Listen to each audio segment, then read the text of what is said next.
Hey guys, how are you all? So here I am, and today we are going to have a second session of this chemistry score booster series, and the session is going to be on GOC, right? So all of you, those who have joined for the session, please say hi, hello, so that I get to know that everything is fine and we can move ahead with the class. And today we are going to have a second session. Yeah, I believe the voice is very clear. There is no visibility issue. Okay. So basically, just to tell you that this is a chemistry score booster series which is going, and in the series we are going to pick one topic every other day, and so therefore we are going to cover at least 10 topics in within a month. So the first topic that we have started with is the GOC. GOC first session has already been taken, and in that particular session I have discussed the first 34 questions, है ना. तो आपसे पहले 34 questions मैंने already discuss कर लिए थे by the last session. Okay, so if you have not yet attended that session, then please आपको वो recorded मिल जाएगा, आप उसे देखना. There I discussed every question in detail. तो all these questions first to 34 we have already done. 24 and after this 32, 33, 34, है ना. Till there we have done all these questions. Now we are going to jump on the question number 35, and they are all the previous year questions taken from 2016 onwards to 2022. So here you can see that this is a question which has been asked in 4th September 2020 shift 2 paper. Okay, the question was something like how many chiral centers are present in threonine. So we are definitely going to have a discussion on this question. I can see many of you have joined me. Yuvika, Utkarsh, Harsh, Aditi, Raj, Lucky, Shreya is there, Ambika, Lucky, and then we have Vansh. Okay, very good, Anshul. So you all are there. You have done all those questions. कुछ questions नहीं हो रहे हैं, है ना. तो यही एक इशू है कि कुछ क्वेश्चंस नहीं हो रहे हैं, तो उन पे वी विल बी डिस्कसिंग कि उनको कैसे करना है.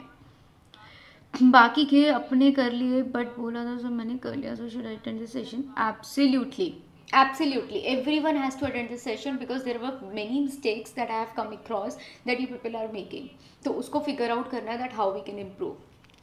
See, now this is a question कि how many chiral centers are present in threonine. तो सबसे पहले we need to know that what is this threonine, है ना. एक सेकेंड दो मुझे. ये थीरियोनिन क्या होता है. So you know this is a amino acid. ये एक अमाइनो एसिड है. अगर if you have this much of information, this amino acid comes in the chapter polymers and biomolecules. अगर if you have not yet studied this topic polymers and biomolecules, अगर तुमने नहीं पढ़ा है, बायोमोलिक्यूल्स में हमारे पास आता है कार्बोहाइड्रेट्स आता है, प्रोटीन्स आते हैं, एंड amino acid.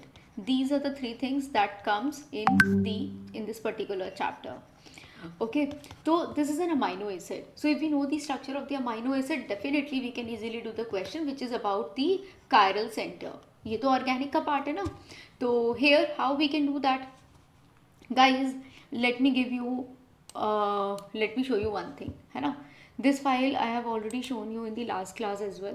तो यहाँ पे एज आई टोल्ड यू कि बड़े सारे स्ट्रक्चर्स मैंने तुम लोगों के लिए यहाँ पे ड्रॉ किए हुए हैं by which you people can learn. तो अब देखो, अगर तुम यहाँ पे थीरियोनिन का टेबल देखोगे, this table is given in your NCERT, है ना.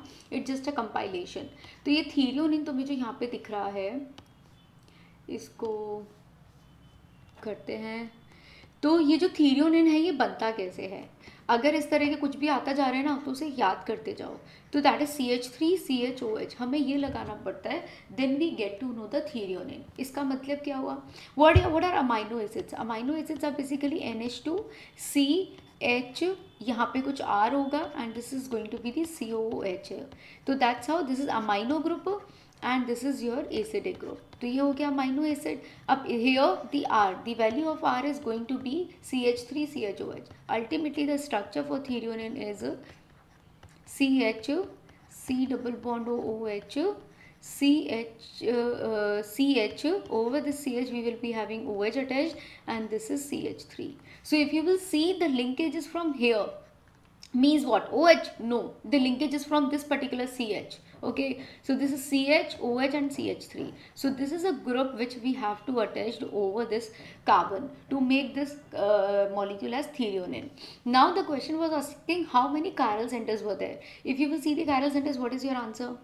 Two, absolutely. One is this chiral center and the another is this chiral center. There are two chiral centers in the threonine. So this is it. So with this way we can easily do the questions. ठीक है, इस तरह से we can do all these questions. तो आ गया आपको अपना answer. The answer for this molecule is 2. तो स्किप नहीं करना है ना. इफ़ यू आर फीलिंग कि यार अभी जब मैं पॉलीमर्स मॉलिक्यूल्स पढ़ूंगी तब इस जीओसी के क्वेश्चन को करना है, क्यों करना है, व्हाई नॉट अभी, है ना. Start learning the structures of amino acids अभी से.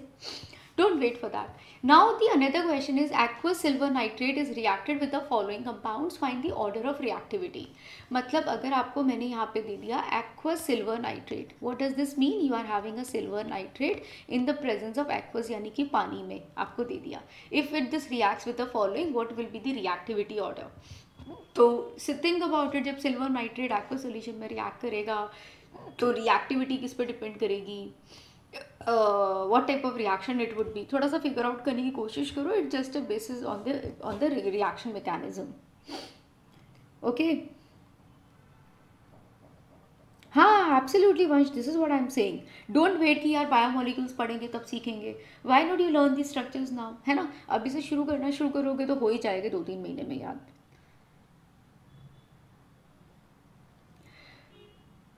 ओके, चलो.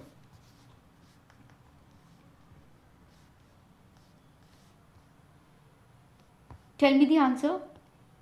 I have seen many of your answers. मैंने तुम लोगों के आंसर्स काफ़ी देखे भी थे. ठीक है, और अब तुम मुझे बताओ कि what would be the rate of reactivity. देखो, जो हमारा सिल्वर नाइट्रेट होता है, silver nitrate has a tendency to react with the chloride ion, है ना. Here we can see that we have a chloride ion. Why? Because silver nitrate when reacts, it's a silver nitrate test, very simple, है ना. ये this here the AgCl will form and it will precipitate out.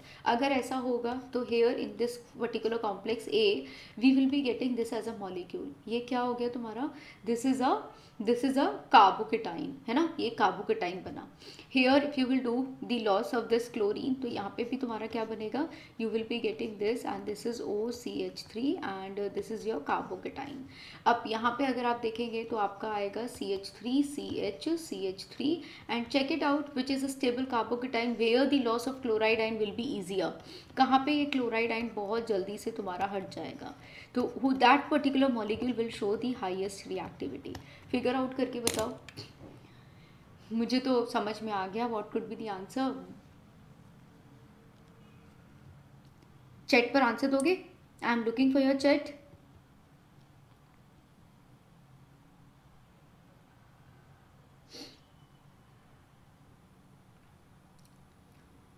Question number 36 का answer दो मुझे. B. Very good, very nice. B has to be the answer. क्यों होगा B? देखो, ये भी एक एरोमेटिक रिंग है. This is having a 2 pi electron. This is aromatic, तो एरोमेटिक ने इसे स्टेबलाइज कर दिया. if you will see here, this is also aromatic, this is also an aromatic ring, है ना. So both are stable. But if you will see among both the two, you will find that here we are also having the plus m effect of this oxygen का lone pair. तो oxygen का lone pair पढ़ने से यहाँ पे हमारे पास एक plus M effect भी आ रहा है जो इसको और ज़्यादा स्टेबलाइज कर रहा है, राइट, जो कि यहाँ पे नहीं है. That's why otherwise A is also very very stable. That's why B ज़्यादा रिएक्टिव हो गया ए से. Now if you will see between the C and D, here in the case of the D we have a, it's not minus M, क्योंकि यहाँ पे positive के साथ minus M लगेगा ही नहीं, है ना. हम we can say that here we are having the minus I effect. यहाँ पे माइनस आई इफेक्ट लग रहा है. ओके, माइनस आई इफेक्ट लग रहा है. 5 अल्फा हाइड्रोजन आते हैं, but here we are having 6 alpha hydrogens. So that's why C is more reactive and more stable carbocation than the D. Got it? So we just have to see कि where the AgCl, the formation of AgCl will be the fastest. That's it. Got it? Another question, which of the following compound will show the geometrical isomerism? इसमें से कौन सा molecule है जो कि आपको geometrical isomerism show करेगा? Which of the following will show the geometrical isomerism?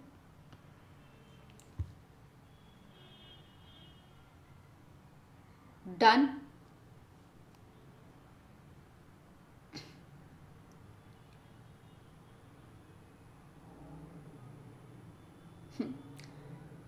Done. Geometrical isomerism के लिए क्या बहुत ज़रूरी होता है? Very nice. That is we do have a restricted rotation, और रिस्ट्रिक्टेड रोटेशन के साथ साथ we must have different groups attached. तो ये ग्रुप्स हमारे अलग होने चाहिए. तो रिस्ट्रिक्टेड रोटेशन तो I can see in every one, सब में है ही है, ठीक है. लेकिन यहाँ पे ये दोनों सेम ग्रुप्स हो गए, गलत नहीं हो सकता. यहाँ पे ये वाला पार्ट ऑफ द चेन, ये वाला part of the chain identical है, तो ये भी नहीं हो सकता. यहाँ पे भी ये part of the chain same है, ये part of the chain same है, ये भी नहीं हो सकता. ये हमारा आंसर होगा. That is the option number A. Reason B they are different, and ये this side is different and this side is this methyl also, so they are different. So this will show the geometrical isomerism. Ultimately अगर हमें priority देनी हुई तो हम दे तो पाएंगे, है ना. we can tell कि which is E और which is Z. okay, now the another question, which is the correct order of boiling point of given compounds. मतलब इन compounds में से जो आप boiling point बताओगे तो किस तरीके से बताओगे? which is the correct order of boiling point of given compounds? tell me the answer.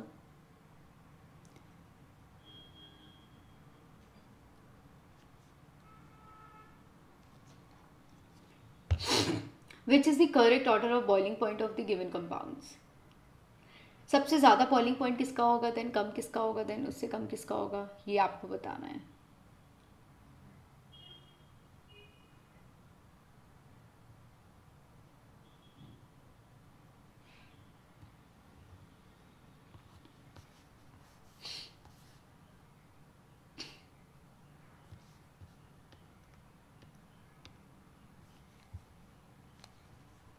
Done.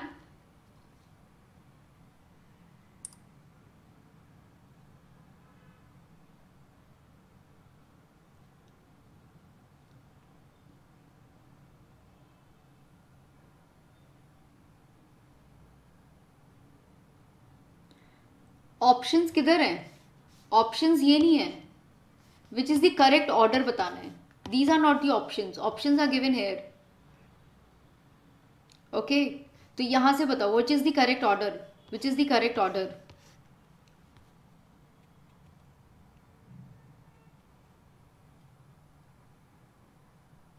Done. Let's figure it out. You know, usually what increases the boiling point? अगर आप chain देखोगे या ब्रांचिंग देखोगे तो everything is same in this particular question. Here the concept is all about the hydrogen bonding. Who can show the hydrogen bonding? In every other question OH will show the hydrogen bonding. Absolutely, है ना. तो OH is a very very common part. So if you will see the methyl, if you will see the NH, NO2 and the OCH3, which can show the hydrogen bonding? Guys, here we know that the nitrogen, the NH2 bond can show the hydrogen bonding very strongly, है ना. ये क्या कर सकता है, ये क्या कर सकता है? This OH will give the electron pair to this benzene ring, and here क्या होगा, यहाँ पे नाइट्रोजन पे इलेक्ट्रॉन डेंसिटी इंक्रीज हो जाएगी, and this can even react with the water के H पॉजिटिव के साथ ये रिएक्ट करेगा और एक एनीलियम आइन काइंड ऑफ बना लेगा. But at the same time if you will सी, यहाँ पे तो हमारे पास OH है, and here you are having this kind of NH2 molecule. So this is the NH2 molecule, and if you have the H2O molecule, अगर आपके पास यहाँ पे H2O होता है तो because of this partial negative and partial positive, here there is a possibility of the hydrogen bonding with water. Because of this reason, the boiling point increases. Why? क्योंकि aggregation बढ़ता चला जाएगा. Aggregation with the water molecule यानी कि this kind of hydrogen bonding will increase, and so therefore the boiling point will increase. तो 2 सबसे ज़्यादा होना चाहिए. 2 सबसे ज़्यादा होना चाहिए. 2 has to be at the highest. फिर उसके बाद you have to figure it out. 3rd, 4th और 1 में what will be the comparison? Will this show hydrogen bonding? No hydrogen bonding, never. Is there a possibility of hydrogen bonding? Yes, there is a possibility of hydrogen bonding. Why? Because when you will draw the structure of NO2, जब NO2 का structure draw करते हैं तो here we have the H2O molecule. तो यहाँ पे भी तो ये O आता है, an electronegative atom. तो this electronegative atom can form a bond with the hydrogen. तो whenever we have an hydrogen on both the sides, if we are having an electronegative atom, so this is the hydrogen bonding. So yes, so there is a possibility of hydrogen bonding as well. तो ultimately interaction with water तो हो ही रहा है ना, तो that's how. ठीक है, but here we have more interaction rather than this. Okay क्योंकि अल्टीमेटली जब ये हमारी इलेक्ट्रॉन डेंसिटी दे रहा था तो इसका इंट्रैक्शन फॉर द वाटर मतलब ये एक तरीके से प्लस एम इफेक्ट कॉज कर रहा था, और यहाँ पे nitrogen was giving its electron pair very easily to the oxygen के साथ इंट्रैक्शन बढ़ रही थी। लेकिन यहाँ पे NO2 में already the electrons are delocalised. ये जो NO2 है ये अपने इसके खुद के इलेक्ट्रॉन्स जो ऑक्सीजन एटम है, तो ऑक्सीजन एटम एक तरीके से एक पुअर डोनर है। If you will consider the hydrogen and this oxygen the poor donor being an electronegative atom, इसीलिए यहाँ पे हाइड्रोजन बॉन्डिंग थोड़ी सी वीक हो जाएगी। Okay and then after comes your D।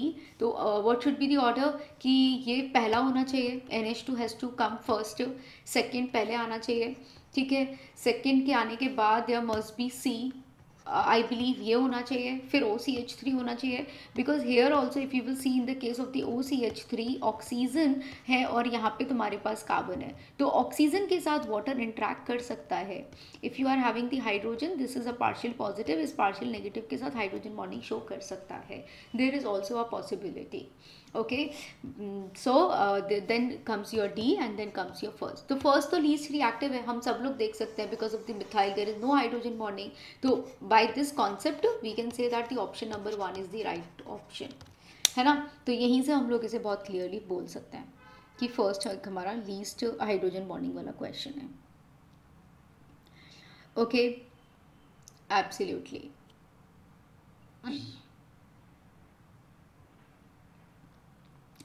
NO2 why NO2? देखो hydrogen bonding यहाँ पे ना, देखो if we are looking for the hydrogen bonding, यहाँ पे हाइड्रोजन ऑक्सीजन इंटरेक्शन बहुत इजीली हो जाएगा, है ना, क्योंकि ये वाला हाइड्रोजन और ये क्या कर रहा है, ये इसको अपनी इलेक्ट्रॉन डेंसिटी पुश कर रहा है, इलेक्ट्रॉन डेंसिटी दे ही रहा है ना ये वाला ऑक्सीजन, तो यहाँ पे इंट्रैक्शन बहुत अच्छे से हो जाएगा। यूजुअली वी नो कि हाइड्रोजन जब होता है हमारे पास, जब भी कोई पोलर प्रोटेक हाइड्रोजन होता है, जब भी कोई हाइड्रोजन किसी इलेक्ट्रोनेगेटिव एटम से अटैच होता है तो हाइड्रोजन बॉन्डिंग होती है, राइट। तो यहाँ पे ये मॉलिक्यूल हाइड्रोजन बॉन्डिंग शो कर रहा है, लेकिन यहाँ पे और यहाँ पे ये मॉलिक्यूल्स आपस में हाइड्रोजन बॉन्डिंग शो नहीं कर रहे हैं, ये C और D molecules, water hydrogen bonding show कर रहा है विद देम, क्योंकि वाटर कह रहा है ओके हाइड्रोजन हमारे पास है, you just give me your oxygen atom, तो वाटर आके एग्रीगेट बना रहा है, ये खुद एग्रीगेट नहीं बना रहे हैं। ओके तो ultimately there is a possibility of hydrogen bonding, तो एक्सटेंट ऑफ हाइड्रोजन बॉन्डिंग हमारा कम हो जाएगा। एंड रीजन बीइंग ऑक्सीजन एक ज़्यादा इलेक्ट्रोनेगेटिव एटम है बॉन्डेड विद द नाइट्रोजन, इसलिए कम हो जाएगा। यहाँ पे भी यही रीज़न है कि ऑक्सीजन तो है लेकिन ऑक्सीजन का इलेक्ट्रॉन पेयर तुम्हारे साथ बेंजीन में भी रेजोनेंस में जा रहा है, तो लेस अवेलेबिलिटी हो गई। Okay that's the reason. Okay यहाँ पे यू वर हैविंग 2 ऑक्सीजन, तो दोनों तरफ से हाइड्रोजन बॉन्डिंग की पॉसिबिलिटी है, दोनों तरफ से हाइड्रोजन बॉन्डिंग की पॉसिबिलिटी है, बट यहाँ पे एक ही ऑक्सीजन है तो कम एक्यूमुलेशन ऑफ हाइड्रोजन बॉन्ड्स होगा। Are you getting my point? There are 2 oxygen, तो दोनों ऑक्सीजन हाइड्रोजन बॉन्डिंग करेंगे, दोनों तरफ से एक्यूमुलेशन होगा, बट यहाँ पे कम होगा in the case of OCH3। Got it? अगला question, total number of chiral carbon atoms present in sucrose is. अब देखो ये सुक्रोज क्या होता है, this sucrose is again a biomolecule, ये अगेन एक बायोमोलिक्यूल होता है, दैट इज योर शुगर्स जो हम लोग कार्बोहाइड्रेट्स में पढ़ेंगे। So if you know the structure of sucrose, draw it and do let me know the total number of chiral carbon atoms present.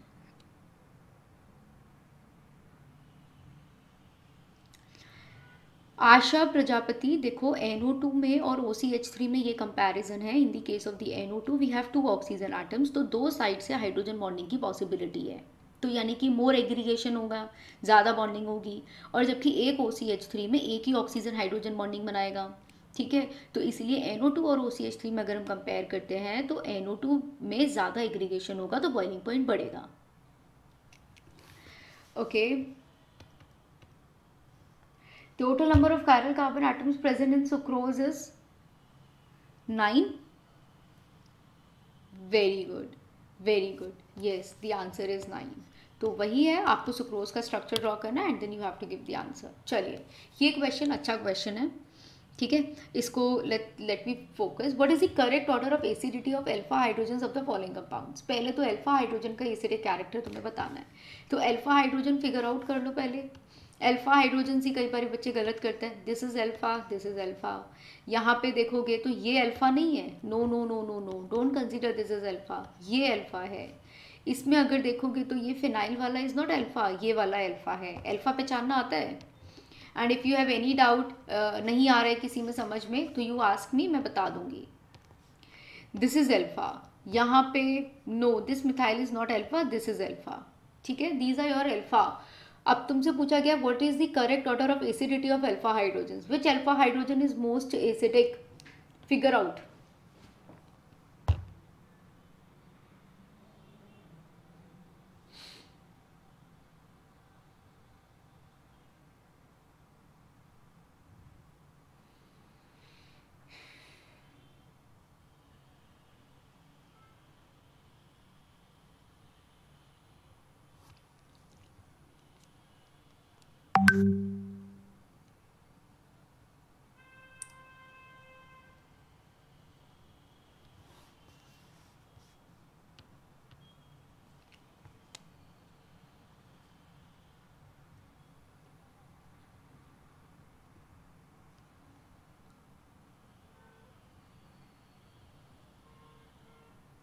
If we have to look for the acidic character, the answer is going to be CABD. This is what you people are saying. Option number A.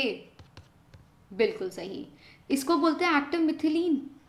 We call this active methylene. ये तो सबसे ज़्यादा acidic होता है ना, right? तो this is most acidic. Why? Because of the cross conjugation. यहाँ पे अगर कॉन्जुगेट बेस बनेगा तो डबल कॉन्जुगेशन होगी, यहाँ पे भी और यहाँ पे भी, इसलिए होता है. And then after how to decide, ये तो सबसे ज़्यादा एसिडिक होता है. अब इसके बाद यहाँ पे तुम्हारे पास 3 और 3 यानी कि 6 अल्फा हाइड्रोजन्स हैं. यहाँ पे 3 अल्फा हाइड्रोजन्स हैं, यहाँ पे 3 अल्फा हाइड्रोजन्स हैं. Now what is the deciding factor? The deciding factor is, देखो मैं आपको बताती हूँ. ये वाला क्या करेगा, देखो हमने क्या करना है, हमें जब कॉन्जुगेट बेस बना, ये लेट्स से मेरा कॉन्जुगेट बेस है, ठीक है, ये मेरा बन गया. अब मेरे पास यहाँ पे कोई भी ऐसा ग्रुप होना चाहिए जो इसको स्टेबलाइज करे, है ना, जो इसके नेगेटिव चार्ज को स्टेबलाइज करे. अगर ये स्टेबलाइज हो रहा है means this is my stable. तो हियर ये नेगेटिव चार्ज कैसे स्टेबलाइज होगा? When you are having the electron withdrawing group. जब आपके पास इलेक्ट्रॉन विड्रॉइंग ग्रुप्स होंगे या आपके पास -m और -I वाले ग्रुप्स होंगे, they will stabilise this minus charge, है ना, because this is the conjugate base. आपको इस कॉन्जुगेट बेस को स्टेबल करना है, ठीक है. लेकिन अब मैंने फिगर आउट किया कि मेरे पास अगर -m -I होंगे तो that will be more acidic. लेकिन here I am figuring it out कि this is the methyl group. ये तो +I शो करता है. This is OCH3. ये तो OCH3 और ज़्यादा क्या कर रहा है, अपनी इलेक्ट्रॉन डेंसिटी दे रहा है. ये तो +m शो कर रहा है. एंड यहाँ पे है नाइट्रोजन, यानी कि ये भी मेरे को +m ही शो कर रहा है. तो +m शो करेगा तो मीन्स मोर +m, क्योंकि nitrogen is a good donor, तो और ज़्यादा +m, यानी कि +m और भी ज़्यादा हो गया कंपेरेटिव टू दिस. तो रादर देन हैविंग -m और -I को स्टेबलाइज करने के लिए तो है ही नहीं है, बट डिस्टेबलाइज करने के लिए है. तो what will be the right order कि C, आफ्टर C A मेरे पास बेटर है, एटलीस्ट +I तो है. फिर उसके बाद I will be considering B, क्योंकि स्मॉल +m है ना. +m तो है क्योंकि being this as an oxygen atom थोड़ा सा कम देगा, और नाइट्रोजन तो बहुत ही लेस, मतलब रिलेटिवली लेस इलेक्ट्रोनेगेटिव है, तो ये बहुत इजीली बहुत अच्छा स्ट्रॉन्ग +m शो करेगा. So got the point. So our answer has to be CABD.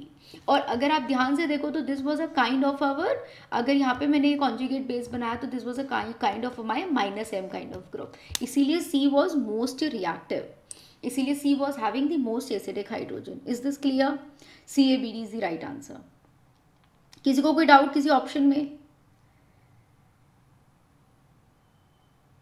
किसी को कोई डाउट? कैसे देखते हैं, है ना. बाकी सब में हमारे पास ये पार्ट कॉमन था, ये पार्ट कॉमन था, इन तीनों में ये पार्ट कॉमन था, इसीलिए I did this kind of comparison. Okay, अगला क्वेश्चन जरा देखो. अरेंज द फॉलोइंग इन दी, ये मेरा फेवरेट क्वेश्चन है. I asked you this kind of question in my 5 AM club में भी मैंने तुमसे ये पूछा था. Arrange the following in the increasing order of basicity. Increasing order of basicity, चलो थोड़ा और एक बारी फिगर आउट करो. अगर तुमने एक भी सही पता कर लिया कि विच इज़ मोस्ट बेसिक, तो भी तुम्हारा आंसर सही आ जाएगा, because options are very easy.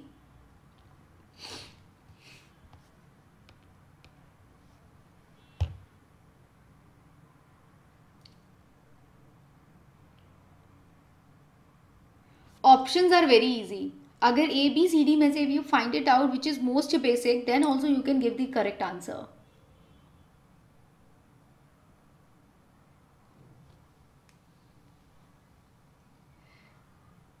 Shweta, boiling point में हमेशा हाइड्रोजन बॉन्डिंग ही देखते हैं, लेकिन अगर हमारे पास यही ग्रुप ऑर्थो पे लगा हुआ होता तो there could be a possibility of the intramolecular hydrogen bonding. तो इंटरमोलिकुलर हाइड्रोजन बॉन्डिंग से बॉइलिंग पॉइंट बढ़ता है और इंट्रामोलिकुलर हाइड्रोजन बॉन्डिंग से बॉइलिंग पॉइंट घटता है। ओके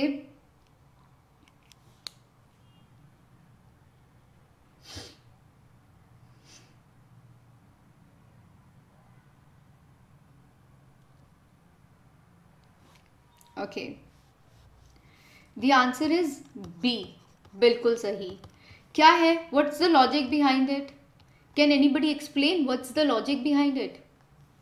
हाँ देखो, this is the localised pair of electron. एक बार ही करें इसे, very good question. This is the localised pair of electron.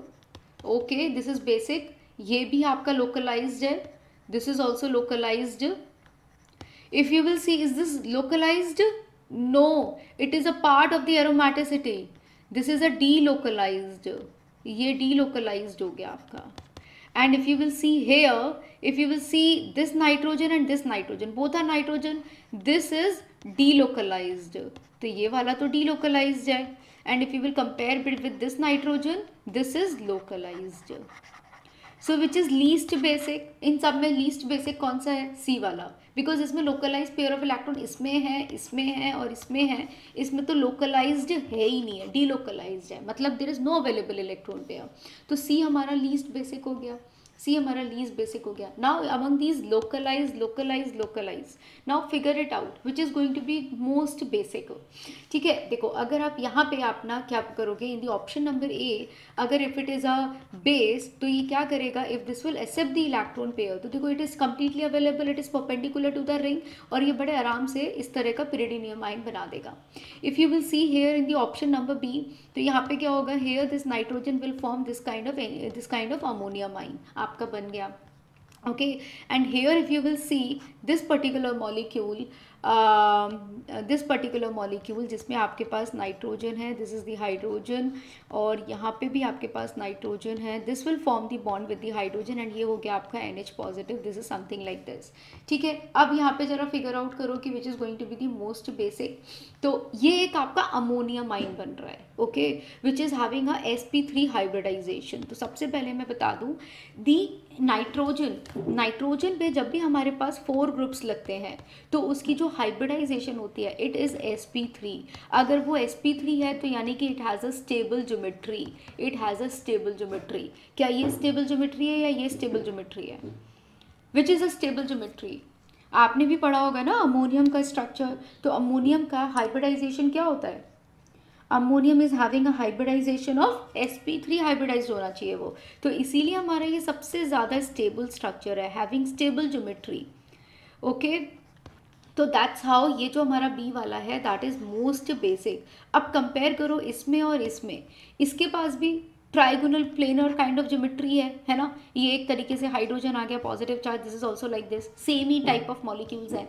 Here you are having a complete positive charge, यहाँ पे तुम्हारे पास कंप्लीट 1 है इन द ए, लेकिन यहाँ पे जब आप देखोगे and if you will draw its resonating structure you will find that ये नाइट्रोजन अपना लोन पेयर यहाँ दे सकता है, ठीक है, and this lone pair can give the electron like this and this can go like this. तो when you will draw its resonating structure you will figure it out कि ये हो गया ऐसे, ये हो गया NH and here I am getting a positive charge and this is something like this, ये हो गया neutral. So ultimately you will find it out कि यहाँ पे I am having a positive charge which has been delocalized over the 2 nitrogen atoms. तो ultimately we will be forming its hybrid structure, जो मैंने तुम्हें बोला था ना guanidine amidine kind of systems जो होते हैं जब 2 नाइट्रोजन्स होते हैं, तो यहाँ पे अगर आप इसे delocalize करके बनाओगे दोनों नाइट्रोजन पे तो यहाँ पे हाफ रह गया और यहाँ पे हाफ रह गया। अब मुझे कंपेयर करके बताओ ये +1 ज़्यादा स्टेबल है या हाफ ज़्यादा स्टेबल है? तो कौन ज़्यादा स्टेबल है? तो कौन ज़्यादा बेसिक हुआ? अमंग ए और डी कौन ज़्यादा बेसिक हुआ? जो ज़्यादा स्टेबल कॉन्जुगेट एसिड बना रहा है दैट इज डी। तो D is more basic than A. Clarity आई? रीजनिंग में समझ में आया? रीजनिंग में समझ में आया? वंश देखो, cation on the ring is not stable. Cation on the ring, ये केटाइन क्या कार्बन पर है? Is this a carbocation? No, this is a positive charge over the nitrogen. ये पॉजिटिव चार्ज नाइट्रोजन पर है. यू नो, अमोनिया भी exist करता है और NH4 पॉजिटिव भी एग्जिस्ट करता है. Because ammonia is having, the nitrogen is having a tendency to form the maximum 4 covalent bonds. Nitrogen पे अगर तुमने पॉजिटिव चार्ज लगा दिया तो इसकी इलेक्ट्रॉनिक कॉन्फ़िगरेशन हो गई 2s2 2p2 2p2 हो गई. अभी कितने मैक्सिमम कोवेलेंट बॉन्ड्स बना सकता है? ठीक है, इस इलेक्ट्रॉन को यहाँ पे एक्साइट करो. अभी कितने मैक्सिमम कोवेलेंट बॉन्ड्स बना सकता है? 4. तो जो N पॉजिटिव होता है, जो अमोनियम आयन होता है, वो 4 पॉजिटिव आयन बना सकता है. हर्ष, ए विल नॉट बी स्टेबल बच्चे. ए स्टेबल नहीं होगा. क्यों नहीं होगा? क्योंकि ए पे जो कॉन्जुगेट एसिड बना, they are all the conjugate acid. आपको stability of conjugate acid check करनी थी. ये जो ए पे कॉन्जुगेट एसिड बना, इस पे +1 चार्ज है. Nitrogen being an electronegative atom, वो अपने ऊपर +1 नहीं रखेगा. Okay, it will not stably carry a +1 charge over it's nature. ठीक है, वो उसके नेचर के खिलाफ है. लेकिन हेयर यहाँ पे वो कम हो गया चार्ज, प्लस का हाफ हो गया, तो +½ is more stable. Getting a point? तो hair majority of the people give the correct answer but reasoning is wrong. ठीक है,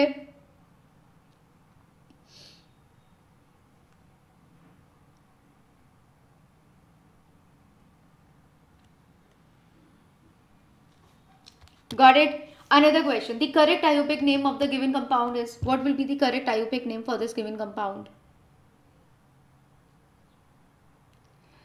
इसका क्या नेम होगा? Figure it out.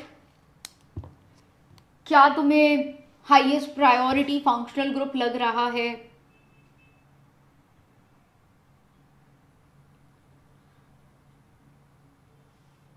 हाँ,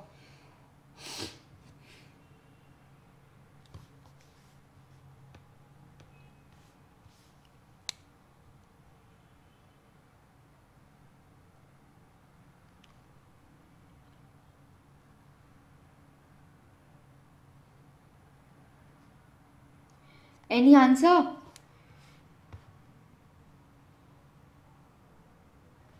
एल्डिहाइड है ना. तो सबसे पहले what we figure it out is कि हमने सबसे पहले देखा कि हाईएस्ट प्रायोरिटी फंक्शनल ग्रुप तो यही है, तो नंबरिंग तो यहीं से शुरू होनी चाहिए. क्या मेरे पास बेंजल्डिहाइड है कहीं पे?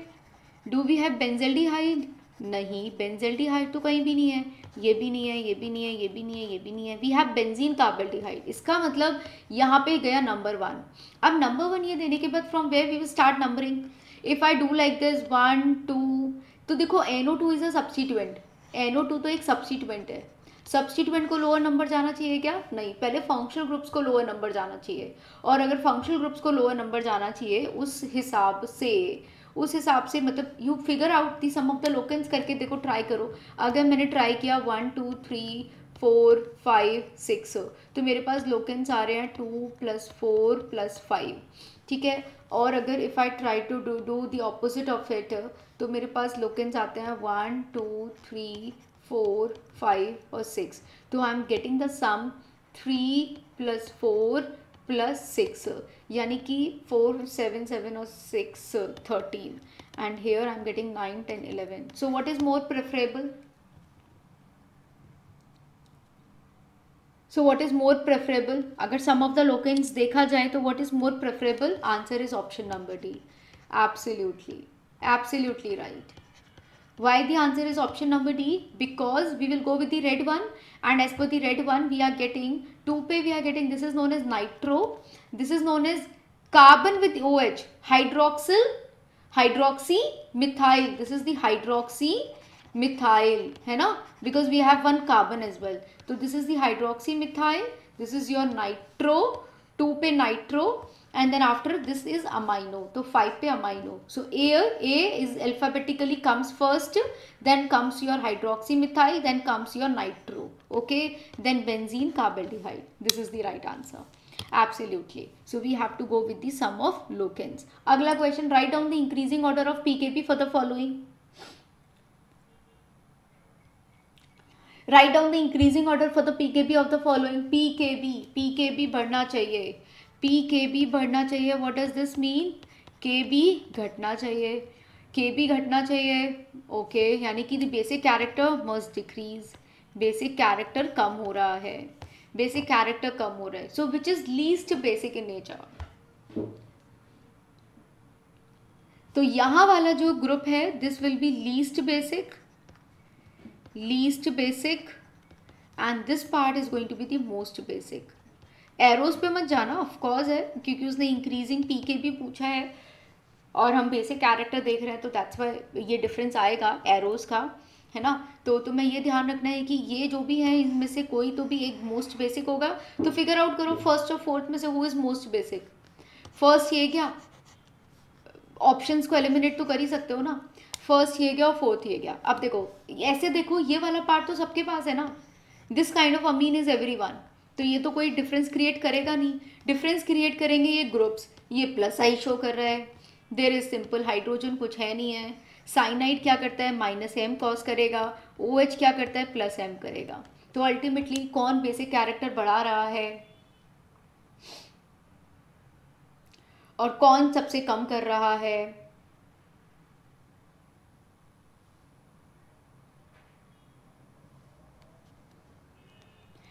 और ये भी देख लेना OH और साइनाइड तुम्हारे कहाँ पे लगे हुए हैं, they are at the meta positions. तो मेटा पोजिशंस पे कौन सा इफेक्ट, कौन सा फैक्टर वर्क करेगा। साइनाइड माइनस एम तो होता है, but at the same time क्या इसका माइनस एम लगेगा यहाँ पे। देखो अगर ये यहाँ गया लेट्स से, क्योंकि ये मेटा पोजीशन पर है ना,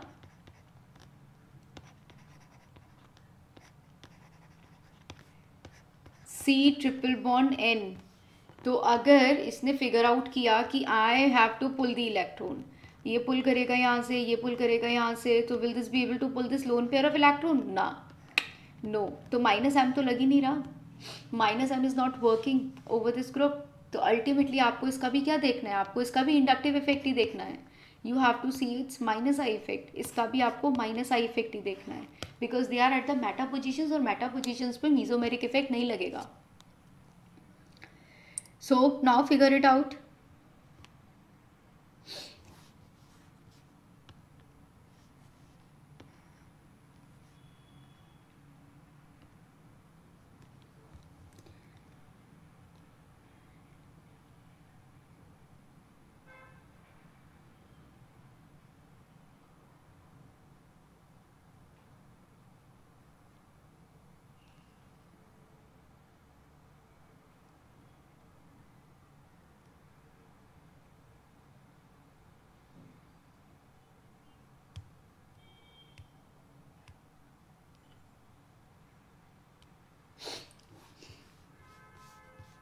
Which factor will work? यहाँ पे देखो in the case of OH,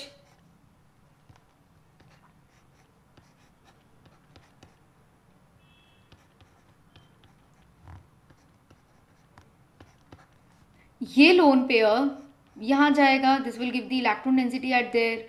is there any pi bond जहाँ पे अपनी इलेक्ट्रॉन डेंसिटी दे सकता है? No, the things will not work, ultimately it will go like this, okay. This is also unstable, तो ultimately we have to see the minus I factor. तो minus I effect अगर हम देखें तो which will become most basic, तो most basic कौन हुआ? Most basic हुआ फर्स्ट वाला, because here it is showing the plus M effect, plus I effect. So because of the plus I effect the electron density is increasing increasing increasing. यहाँ पे then first के बाद आपका क्या आना चाहिए, फर्स्ट के बाद आपका सेकेंड आना चाहिए, बिकॉज नथिंग इज हैपनिंग, है ना।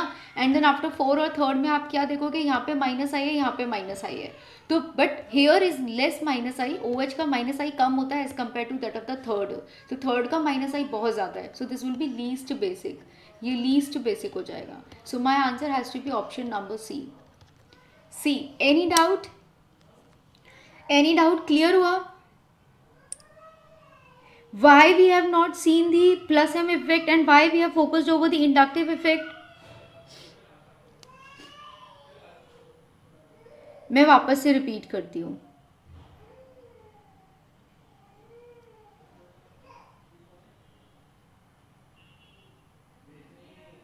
ठीक है। लेट मी टेल यू, एक सेकेंड, देखो यहाँ पे हमने देखा what we have figured it out is ये वाला पार्ट तो सब पर सेम है, ठीक है, और there is no ortho substituted, तो कोई स्टेरिक वाला प्रॉब्लम भी नहीं लगेगा, स्टेरिक इनहिबिशन ऑफ प्रोटोनेशन या कुछ ऐसा भी नहीं होगा, because we don't have any ortho substituent there. अब हमारे पास यहाँ पे ये मिथाइल है जो कि प्लस आई कॉज करता है, इसमें तो रेजोनेंस का कोई सवाल ही नहीं है। यहाँ पे सिंपल तो हमारे पास हाइड्रोजन है, यानी कि no effect is there here, plus I, यहाँ पे नो इफेक्ट, कोई इफेक्ट ही नहीं है यहाँ पे। और यहाँ पे जो साइनाइड है, when you will see the structure, देखो हमारा एम क्या था, जब आप ये बेंजीन का स्ट्रक्चर ड्रॉ करोगे, साइनाइड में ट्रिपल बॉन्ड होता है, आप देखो इसमें मीजोमेरिक लग रहा है या नहीं लग रहा है, ठीक है, देखो तो इसका जो इफेक्ट है क्या इस नाइट्रोजन तक पड़ रहा है, is this increasing the electron density over this nitrogen. मैं कलर चेंज करके करती हूँ, अगर इसने यहाँ पे इलेक्ट्रॉन पुल किया तो किससे करेगा, इस पाई बॉन्ड से करेगा, ठीक है, इस पाई बॉन्ड से करने के बाद क्या ये लोन पेयर और ये पाई बॉन्ड किसी तरह से कॉन्जुगेशन शो कर रहे हैं, are they becoming a part of this conjugation, क्या ये और ये लोन पेयर कॉन्जुगेशन में जा रहे हैं, नहीं जा रहे हैं। अगर ये x है, ये डबल बॉन्ड y है, ये सिंगल बॉन्ड z है, तो z के ऊपर लोन पेयर नहीं है, z के ऊपर तो पाई बॉन्ड है, यानी कि ये पाई बॉन्ड है, तो ये पाई बॉन्ड डीलोकलाइजेशन में जा रहा है और ये यहाँ डीलोकलाइजेशन में जा रहा है। तो क्या इस ग्रुप ने इससे इलेक्ट्रॉन खींचा, नहीं खींचा, तो क्या इसके ऊपर, क्या इस इलेक्ट्रॉन के ऊपर, क्या इस नाइट्रोजन के लोन पेयर के ऊपर do we have any kind of mesomeric effect, no, तो cyanide has not shown any minus M effect, इसने लगाया ही नहीं, तो कैंसिल हो गया। तो अल्टीमेटली अब कौन सा फैक्टर लगेगा, that is the minus I effect लगेगा, क्योंकि साइनाइड इसे इंडक्टिव इफेक्ट भी तो वो शो करता है। अब क्योंकि जब डोमिनेटिंग फैक्टर मीजोमेरिक इफेक्ट यहाँ लग ही नहीं रहा है, then we will be looking for the inductive effect. आया लॉजिक समझ में, क्यों नहीं किया हमने, अभी आ रहा है, एक बारी मुझे हेड्सअप दोगे कि हाँ मैम समझ में आया कि क्यों वाई, ठीक है, मैंने कलर चेंज कर दिया, येलो कर दिया मैंने, है ना। अब देखो इस OH में भी देखो, अभी OH में हम यूजुअली कहते हैं कि प्लस एम लग रहा है, तो देखो किस पे प्लस एम लगना चाहिए, अल्टीमेटली नाइट्रोजन ही तो मेरा बेसिक है, इसी की तो इलेक्ट्रॉन डेंसिटी को बढ़ाना है, इसी की तो इलेक्ट्रॉन डेंसिटी को घटाना है ना। तो अब मैंने जो यहाँ पे देखा, क्या ये मेरे नाइट्रोजन की इलेक्ट्रॉन डेंसिटी को बढ़ा रहा है, लेट्स फिगर इट आउट। तो जब आपने देखा कि अच्छा आपके पास OH है, तो ऑक्सीजन पे लोन पेयर होगा, तो ऑक्सीजन का lone pair what this will try to do, this lone pair of electron will give the electron density here, ये यहाँ जाएगी, जब ये यहाँ चली गई तो उसके बाद क्या ये नाइट्रोजन तक जा रही है, मतलब this is X double bond Y single bond Z पे, नो Z पे तो नहीं है ना मेरा nitrogen, so my electron density is not going till nitrogen, ये यहाँ जाएगी फिर ये यहाँ चला जाएगा, मतलब ये बेंजीन ही बेंजीन पे घूम रहा है, इस ऑक्सीजन का इस नाइट्रोजन तक कोई इम्पैक्ट पड़ ही नहीं रहा है। तो ultimately I can say that कि ये प्लस एम इफेक्ट नहीं लगा पा रहा है, यानी कि इस नाइट्रोजन पे इलेक्ट्रॉन डेंसिटी नहीं इंक्रीज कर पा रहा है, so that this becomes more basic. Okay, so ultimately we will go with the inductive effect, और इसका भी माइनस आई होता है, और आपको पता होगा माइनस आई ऑफ साइनाइड हमारा ग्रेटर होता है than the minus I of OH। OH और साइनाइड में कंपेयर करें तो साइनाइड का ज़्यादा होता है, रीज़न बीइंग दिस। तो अब मुझे ये पता था कि पीके भी बढ़ना चाहिए, पीके भी बढ़ना चाहिए, यानी कि के भी कम होना चाहिए, के भी कम होना चाहिए, यानी कि बेसिक कैरेक्टर कम हो रहा है, तो बेसिक कैरेक्टर यानी कि ये वाले जो मेरे हैं दे आर मोस्ट बेसिक, और ये जो होंगे मेरे ये वाले जो ग्रुप्स होंगे दे आर लीस्ट बेसिक, ये मेरे लीस्ट बेसिक होंगे। तो मोस्ट बेसिक कौन होगा, जो इलेक्ट्रॉन डेंसिटी बढ़ाएगा बढ़ाएगा बढ़ाएगा, यानी कि ये CH3 वाला ग्रुप, तो यहाँ पे मैंने प्लस आई वाला होगा, फिर मेरे पास जिसमें हाइड्रोजन लग रहा है वो होगा, फिर जिसमें लेस माइनस आई है वो होगा, फिर जिसमें मोस्ट माइनस आई है, जिसमें लेस माइनस आई है, और लीस्ट बेसिक वो होगा जिसमें स्ट्रॉन्ग माइनस आई है, जिसमें बहुत ज़्यादा माइनस आई है। सो कंसीडरिंग दैट फर्स्ट वाले में आपके पास प्लस आई लग रहा है, फिर सेकंड वाले में हाइड्रोजन है, यानी कि कोई इफेक्ट ही नहीं है, 4 और 3rd में अगर कंपेयर करोगे तो साइनाइड का माइनस आई इफेक्ट ज़्यादा होता है, इसीलिए it will become least basic, इसीलिए इसका के भी कम है और पी के भी ज़्यादा है, किसका, 3rd वाले का 4th से। थोड़ा समझने की कोशिश करो, ओके हम के बी को तो कम ही करके दिखा रहे हैं ना, पी के बी तो बढ़ रहा है, ठीक है, गॉट इट। चलिए अगला question, which can show the geometrical isomerism, ये 2020 6 सितंबर को क्वेश्चन पूछा गया था। फिगर इट आउट कि देखो वैभव, नाइट्रोजन एक बेसिक ग्रुप है, so rather than looking for the acidic strength it's better to see the basic strength only ना. इन जनरल अगर उसका बिहेवियर पूछोगे तो वो बेसिक ही हुआ ना. बात आपकी ठीक है, बिल्कुल ठीक है, बेसिक कैरेक्टर कम हो रहा है तो एसिडिक कैरेक्टर बढ़ना चाहिए. यस.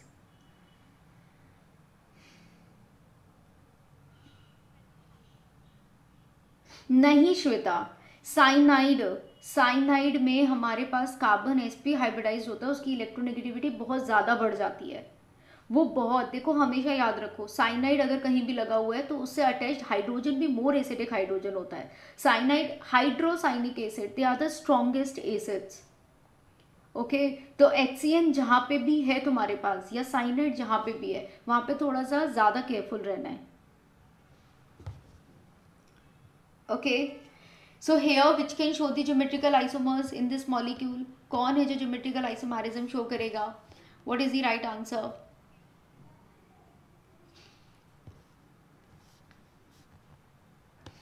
बिल्कुल ठीक, बी. ये क्यों नहीं करेगा? यहाँ तो दोनों हाइड्रोजन्स हो गए, कर ही नहीं सकता. यहाँ पे भी दोनों हाइड्रोजन्स हो गए, नहीं कर सकते. यहाँ पे भी दोनों हाइड्रोजन्स, ओनली बी, क्योंकि यहाँ पे एक हाइड्रोजन और ये अलग अलग ग्रुप्स है. So this could show this cis और ट्रांस आइसोमर्स. यहाँ पे सिस ट्रांस हो सकता है. Number of chiral carbons present in neoprene. अब what is neoprene? Neoprene is a part of a polymer. When you draw the structures of chloroprene, neoprene, okay. Minus I के order में confusion होती है. देखो minus आई का order ना majority of the case में electronegativity factor पे depend करता है. जो जितना ज़्यादा इलेक्ट्रोनेगेटिव होगा उसका माइनस आई उतना ही ज़्यादा होगा, है ना. लेकिन अब जैसे साइनाइड वाला केस था तो तुम्हें ये कंफ्यूज होने की ज़रूरत नहीं है. एक आध बार जब तुम अपने इंडक्टिव इफेक्ट के ऑर्डर को देखोगे तो तुम्हें समझ में आएगा. साइनाइड में नाइट्रोजन होता है. ओके, साइनाइड में वी हैव अ नाइट्रोजन और कार्बन भी sp हाइब्रिडाइज्ड होता है. That becomes very very electronegative. Okay, तो दैट्स वाई साइनाइड का माइनस आई इफेक्ट ज़्यादा होता है as compare to that of the alcohol as well. Okay, polymer chapter से किस किस को नियोप्रीन का स्ट्रक्चर आता है? Number of chiral carbon present in neoprene. Neoprene में कोई कायरल कार्बन होता है या नहीं होता है? Polymers, I am going to start with my polymers and biomolecules. 17th of November से मेरा कोर्स शुरू हो रहा है, ठीक है. So do attend it. पता चल जाएगा तो ये सारे क्वेश्चंस हो पाएंगे. यू नो, नियोप्रीन एक पॉलीमर होता है जिसमें आपके पास क्या होता है ना, इस तरीके से आपकी लिंकेज होते चले जाती है, ठीक है. ये आपका पाई बॉन्ड होता है, पाई बॉन्ड टूट जाता है और पाई बॉन्ड टूट जाता है तो you will be getting the ये आपका फ्री रेडिकल मैकेनिज्म होता है, फ्री रेडिकल एडिशन मैकेनिज्म होता है. तो ये आपका पाई बॉन्ड टूटता जाता है और पॉलीमर बनाता जाता है. तो जब ये पॉलीमर बनाएगा तो कायरल सेंटर्स बनेंगे या नहीं बनेंगे, ये क्वेश्चन है. अरे यार, what is happening, just a minute. ये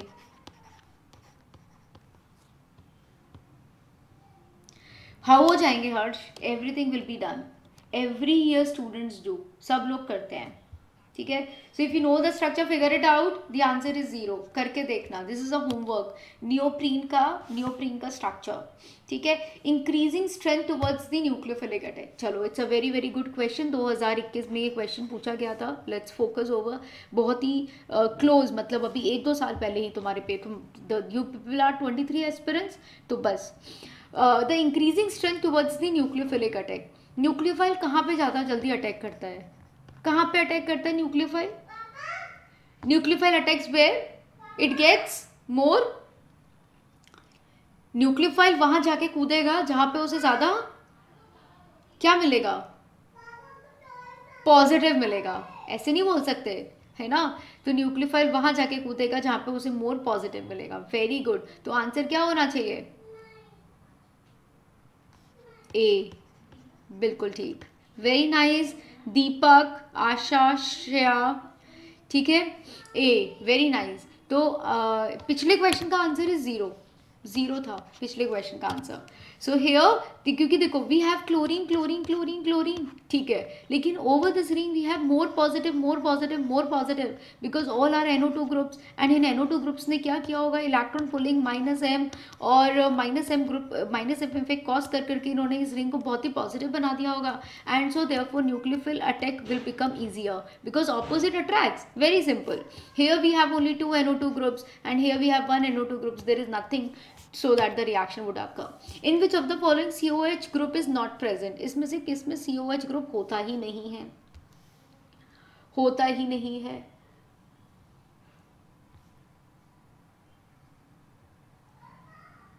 Again the question is about the structure. Benzoic acid is a very obvious structure, you people know. Sorbic acid is gluconic acid, right? This is also from the chapter biomolecules. तो देख लो. You people say कि ma'am biomolecules paper में आएगा नहीं आएगा, what is it's weightage, है ना. अगर इतना इजी सा क्वेश्चन आया GOC का लेकिन उसमें सॉर्बिक एसिड पूछा गया था, तो फिर यू विल फील सो पिटी ना, यार मेरे को क्यों नहीं पता था, है ना. अगर मुझे पता होता तो I could have answer it. Aspirin क्या है, केमिस्ट्री इन एवरीडे लाइफ, तो इसी तरीके से जेई आपके साथ प्ले करता है. ओके, सो ओवरऑल पढ़ना तो पूरा पड़ेगा, वरना आसान क्वेश्चन जो आपको लगता है कि यार ये तो मैं कर सकता था, वो भी नहीं कर पाओगे. So here the question is very simple, sulphonic acid, क्योंकि हमें ये आता हो या ना आता हो, लेकिन ये तो पता ही है if it is a single correct answer question कि सल्फोनिक एसिड में we have rather than having COH we have sulphonic acid, S double bond OOH, हमारे पास ये होता है. So the answer is option number C. Arrange the following in the increasing order of their acidic strength. Acidic strength अगर आपसे पूछी जा रही है, so what is the order.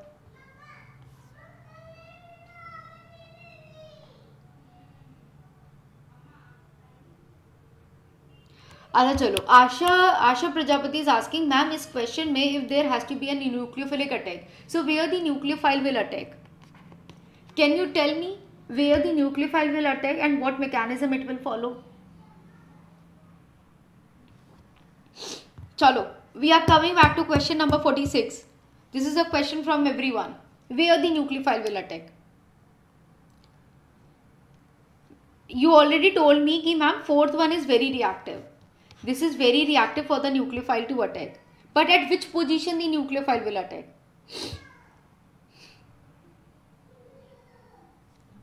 At which position the nucleophile will attack?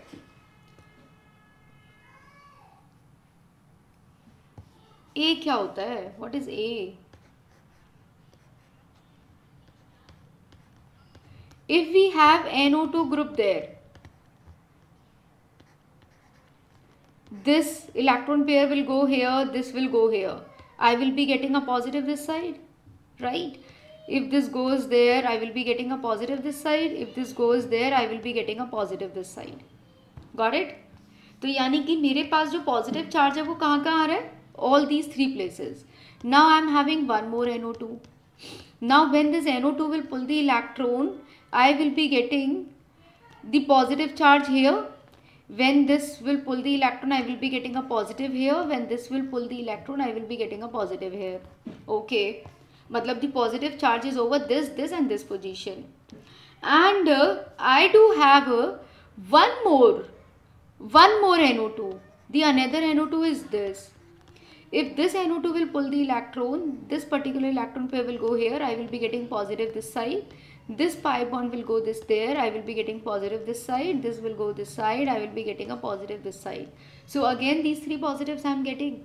Okay, so if you will see here we are having a positive charge, positive charge, positive charge, right? A complete positive charge. And here we are also having a leaving group present, and this leaving group is also causing the minus I. So considering the minus I effect as well, which position is more positive? So relatively this position is very positive. All the three NO2 is making it positive, and the Cl ये chlorine भी इस पे positive charge show कर रहा है, मतलब क्योंकि electron पुल कर रहा है तो इलेक्ट्रॉन डेंसिटी शिफ्ट हो रही है, राइट? तो ultimately the nucleophile will attack here. अच्छा मुझे बताओगे which mechanism is this? Which mechanism is this? Nucleophile is attacking over the benzene ring. Nucleophile benzene पे अटैक कर रहा है. न्यूक्लियोफिलिक सब्स्टिट्यूशन ही होगा, एडिशन तो होता नहीं है. तो which nucleophilic substitution mechanism is this? This is SN2AR mechanism. SN2AR mechanism. Nucleophilic substitution reactions over the aromatic compounds. The product will be ये NO2 रहेगा, ये NO2 बना रहेगा, ये sorry, I did a mistake.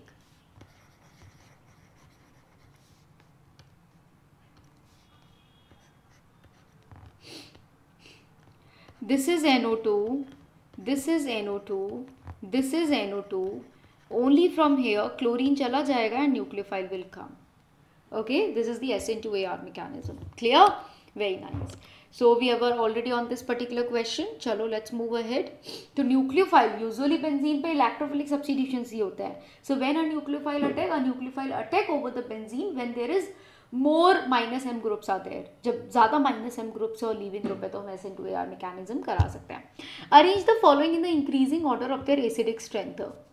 सबसे ज़्यादा एसिडिक स्ट्रेंथ किसका होगा? देखो, if you start answering this question, मेरा एक सजेशन है कि पहले क्या करोगे,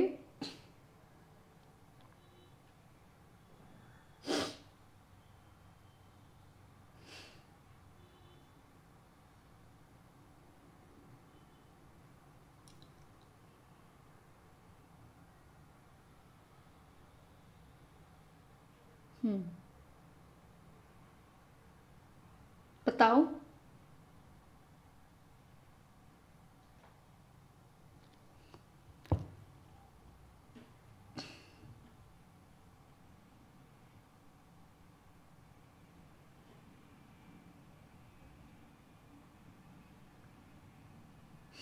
This is a question. Arrange the following in the increasing order of their acidic strength.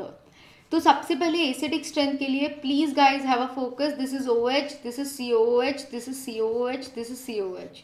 तो यहाँ पे देखने के बजाय पहले यहाँ फोकस कर लेना in the above part. Okay, and then let me know what is the right answer. A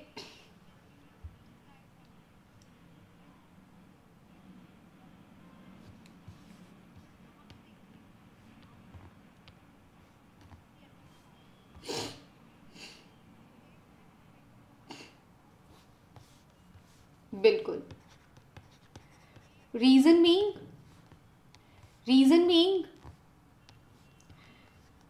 it's very clear कि second, third and fourth, second, third और फोर्थ को ज़्यादा एसिडिक होना होगा then the first. It is very very clear.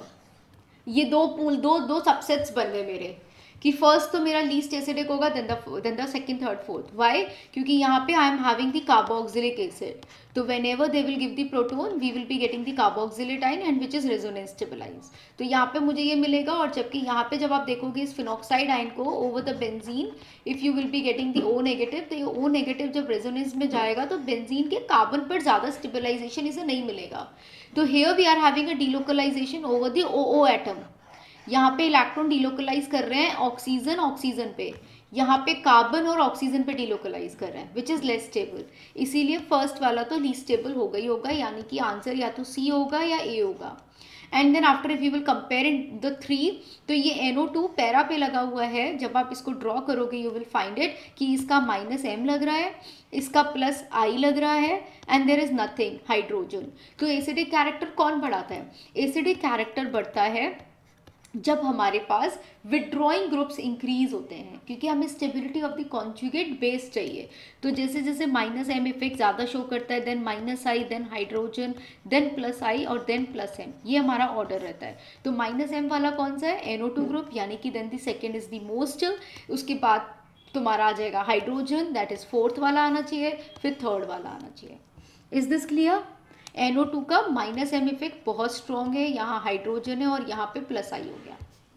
Clear? 4 और 3 में confuse बिल्कुल नहीं करना है, बिकॉज देखो 4 और 3 में तुमने कंफ्यूज क्यों किया पता है हर्ष? क्यों किया? क्योंकि आपने ये तो देखा मैम यहाँ पे भी हाइड्रोजन है, यहाँ पे भी हाइड्रोजन है, but have you focused over this part कि यहाँ पे देने वाला एटम OH और यहाँ पे कार्बोक्सिलिक एसिड है. तो एल्कोहल्स में फिनॉल्स और बेंजोइक एसिड्स में हु आर मोर एसिडिक? जब नाम बोलते हो फिनॉल और नाम बोलते हो बेंजोइक एसिड, तो name itself says that I am more acidic. Are you getting it?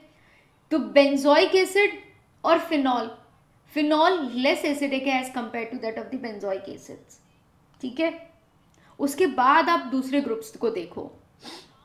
Okay, then after you see the other groups जो उसमें एज ए सब्स्टिट्यूएंट लगे हुए हैं. Orthonitrophenol is steam volatile due to hydrogen bonding. Orthonitrophenol has higher melting point due to hydrogen bonding. Okay. So what is your answer? What is your suggestion? क्या कहोगे आप?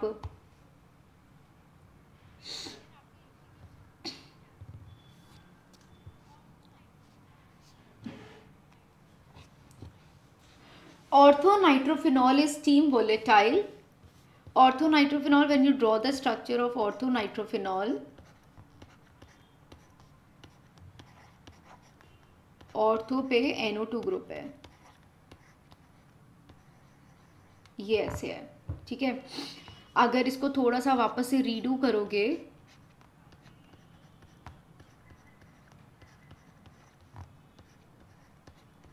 देखो, this is something like this.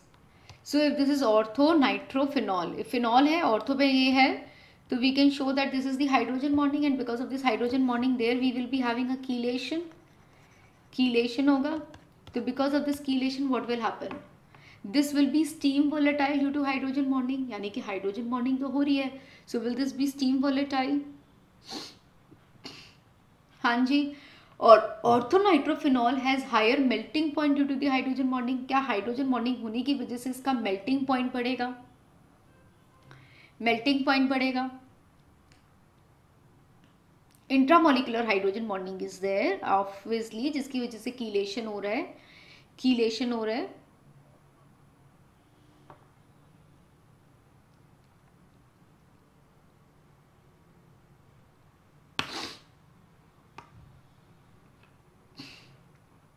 Means this will show the volatile property, इसकी volatile property हो जाएगी.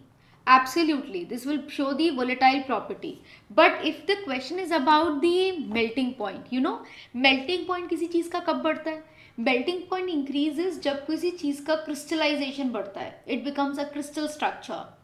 Okay, जब वो ionic bond बन जाता है, जब वो स्पीशीज आयनिक बन जाता है, तब हमारा मेल्टिंग पॉइंट बढ़ता है. क्या हाइड्रोजन बॉन्डिंग की वजह से कभी भी मेल्टिंग पॉइंट बढ़ता है?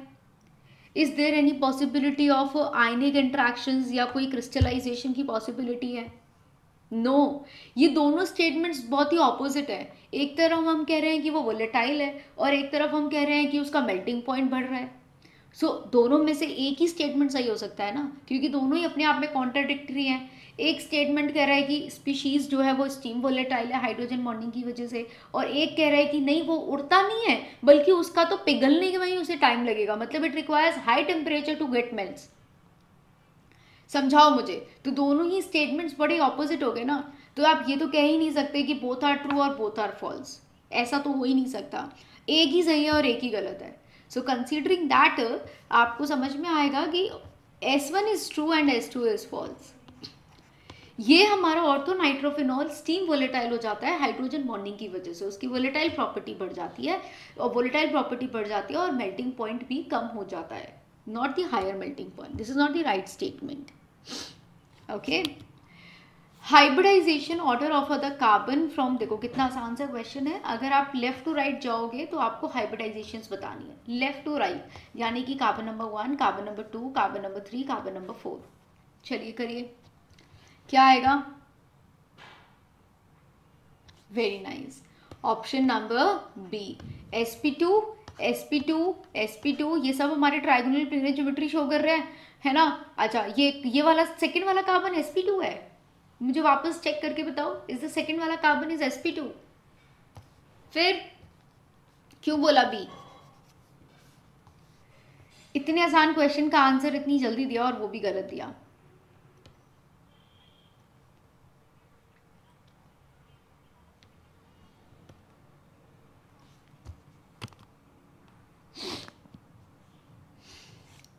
ए sp है ये, ओके, तो sp2 this is a linear, linear मतलब sp हो गया। यहाँ पे ये कैसा है, ये तो ट्राइगोनल प्लेनर है, sp2 है और ये sp3 है। अगर ज़्यादा देखना नहीं आता तो number of sigma bonds count कर लिया करो। जितने सिग्मा बॉन्ड्स होंगे उतना हाइब्रिडाइजेशन होगा। जैसे इस कार्बन पे 2 और एक 3 सिग्मा बॉन्ड्स हैं, so count the number of sigma bonds.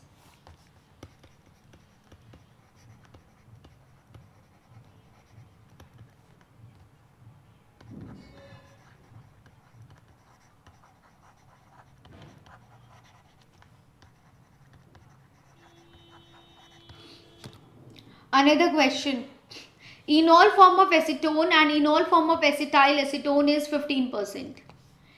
मतलब अगर तुम एसीटोन बनाते हो और उसका इनॉल फॉर्म बनाते हो,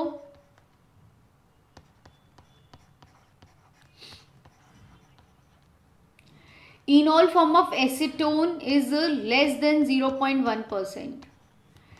Then the enol form of acetyl acetone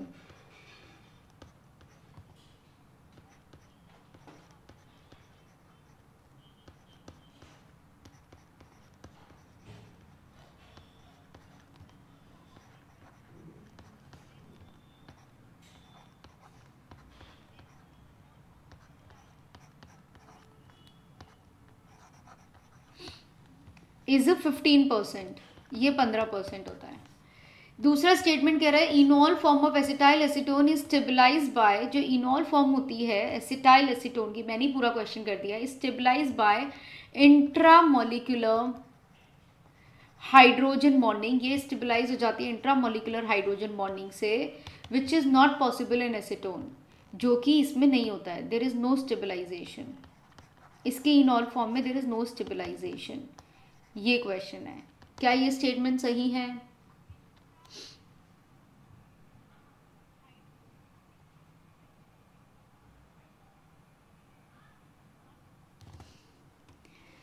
समझ रहे हो? टॉटोमैरिज्म समझ में आ गया? स्ट्रक्चर ड्रॉ करके अगर आपने टॉटोमैरिज्म कराया, आपके सामने सारा आंसर है। हाँ भाई, ये लेस स्टेबल होगा, ये 15% होगा यहाँ पे, वो sorry this इनॉल form of acetone is 0.1% ही होगी। ये इनॉल फॉर्म क्यों स्टेबल होगी? कोई रीज़न नहीं है ना इसका स्टेबलाइजेशन का, जबकि ये बहुत स्टेबल होगी। क्यों? क्योंकि ये हाइड्रोजन बॉन्डिंग बनाएगा और हाइड्रोजन बॉन्डिंग की वजह से there we will be having a chelate formation. यहाँ पे एक कीलेट बन जाएगा, कीलेट यानी कि 6 मेंबर रिंग बन रही है, इंट्रामोलिकुलर हाइड्रोजन बॉन्डिंग हो रही है, और जिसकी वजह से इनॉल फॉर्म इसका ज़्यादा स्टेबल है रादर देन दिस मॉलिक्यूल, है ना। और हमें पता है परसेंटेज ऑफ इनॉल कंटेंट बढ़ता है as the number of carbonyl groups increases, and so therefore the answer for the question is both the statements are right. कितना इजी और अच्छा क्वेश्चन है। Which of the following are aromatic? Which of the following are aromatic?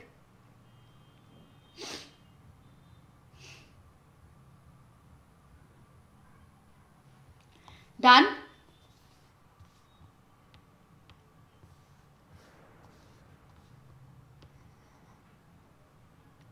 B fast. Yes, second and third is the answer. क्यों? ये तो हमारा benzene है ही है, and over the third you will find that this is an aromatic molecule. It has 6 pi electrons, and so therefore this is aromatic in nature. This is anti-aromatic. This is anti-aromatic. And what's your call for this option number A? A क्या है? Is this aromatic, non-aromatic, anti-aromatic? What it is? This is non-aromatic. Non-aromatic. Because the carbon is not sp2. It is not planar. है ना? The answer is second and third. The next question, the IUPAC name of mesetyl oxide. Draw the structure of the mesetyl oxide and then tell me what is the answer for the mesetyl oxide.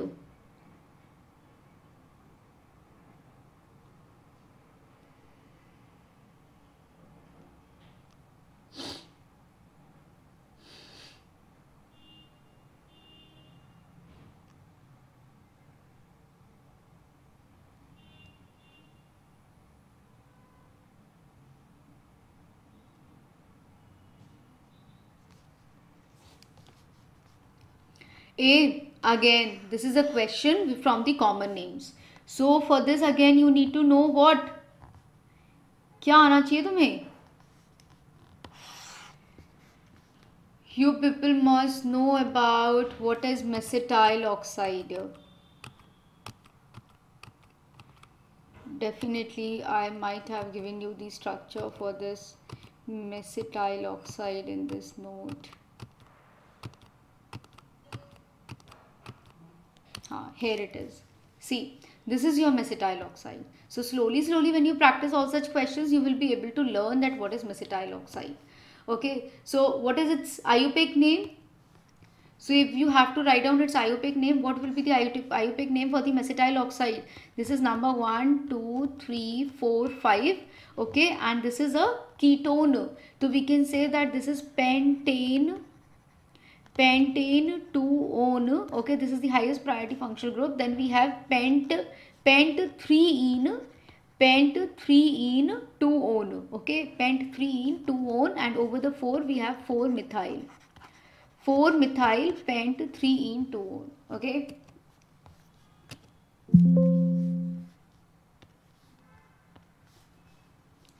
Four-methyl pent 3-ene 2-one. This is the answer. Another question, which of the following is aromatic? Which of the following is aromatic? Why I am thinking that you people are like tired now? थक गए इतना जल्दी? कौन सा molecule है जो aromatic है? Very easy to से. The option number D is aromatic in nature because of the 6 pi electron system.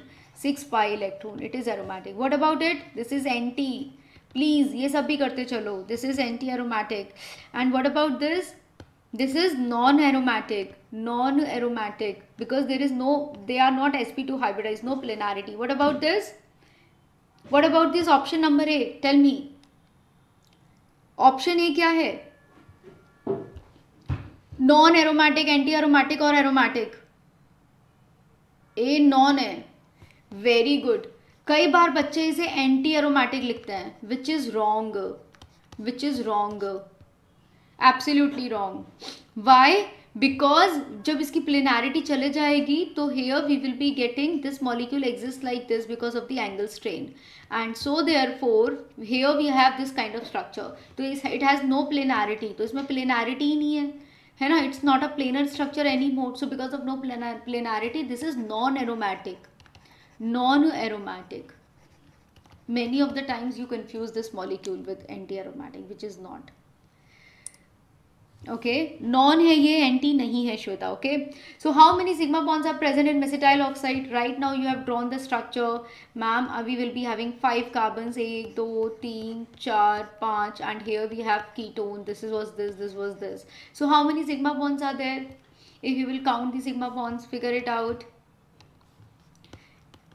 Hydrogen, hydrogen, hydrogen. This is your carbon. Over the carbon again you have the methyl group present. This is the carbon. One more hydrogen will be there.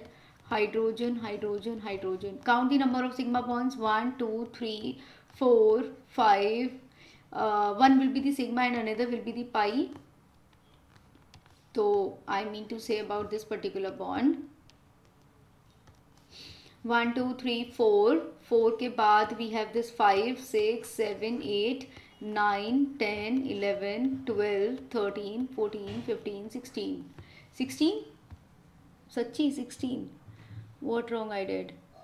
19, 2, 3, 4.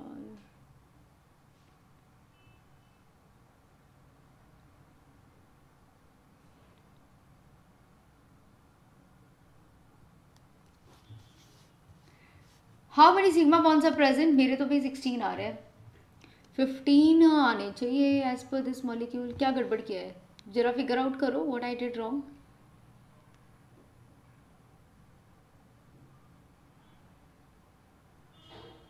एक, दो, तीन, चार, 5.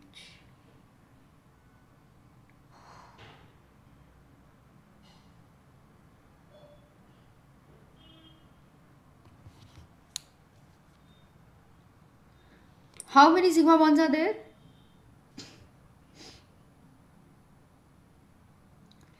15. 15 or 16? I think it has to be 16. Mesitile oxide is 4-methyl 3-ene 2-one now. तो 16 has to be there. So I think in this option 16 has to be there. Okay, not 15. Chalo. Let's move ahead. Which of the following is not a functional isomeric of C3H6O? Which of the following is not an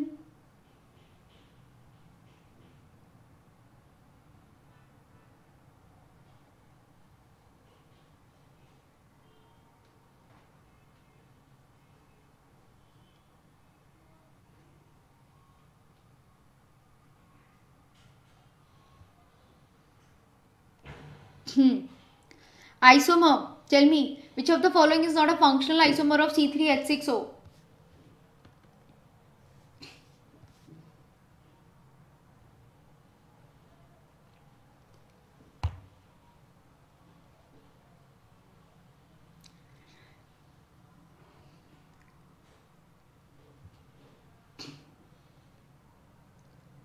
We can say that answer could be 15 only क्योंकि but answer is 16. If you will count the total number of sigma bonds, they are coming out to be 16. Okay, या question में mention होना चाहिए था that you have to talk about carbon carbon sigma bonds. या तो question में लिखा होना चाहिए था कि आपको कार्बन कार्बन या कार्बन हाइड्रोजन सिग्मा बॉन्ड्स को काउंट करना है. अगर टोटल सिग्मा बॉन्ड्स है तो दे आर 16 इन नंबर ना. एग्जैक्ट कैलकुलेशन तो 16 है. Which of the following is not a functional isomeric of C3H6O? C3H6O का फंक्शनल आइसोमर नहीं होगा. Draw the structure. This is propanol. CH3 CH2 CH2OH. ये क्या बन रहे हैं? फंक्शनल आइसोमर पूछा है. ठीक है, फंक्शनल आइसोमर C3H6O 1 2 3 3 4 5 6 7 8. अरे ये तो C3H8 हो गया. This is C3H8O. Is this a functional isomer of C3H6O? No. Answer is option number A. Because here we are getting the molecular formula as C3H8O. तो यही molecular formula गलत हो जा रहा है. Okay.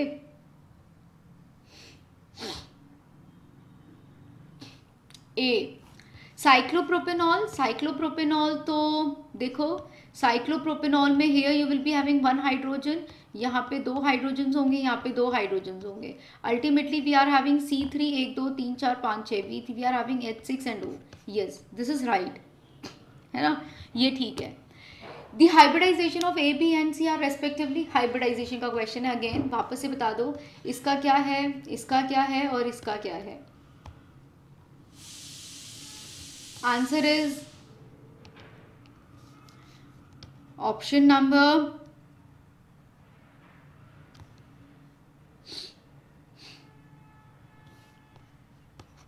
A. इतना देर क्यों लगेगी? sp3, here the number of sigma bonds are 1 2 3 sp2 and this is also sp2. Okay, another question. Methanol and AgCN can form nucleophile. AgCN and KCN can form nitrile nucleophile in all reaction conditions. मतलब ethanol and AgCN can form nucleophile. AgCN and KCN can form nitrile nucleophile. मतलब थोड़ा figure out करके बताओ मुझे, what is the right answer?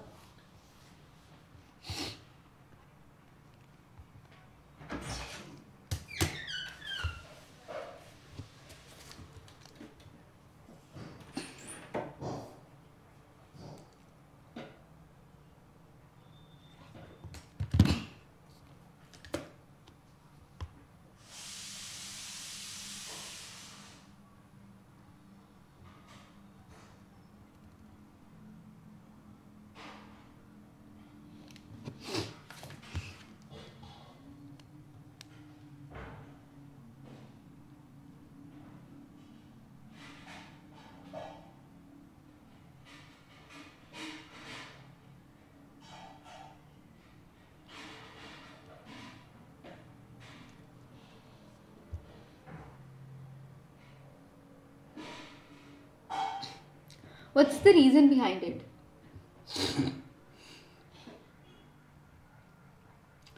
You know, when we have KCN,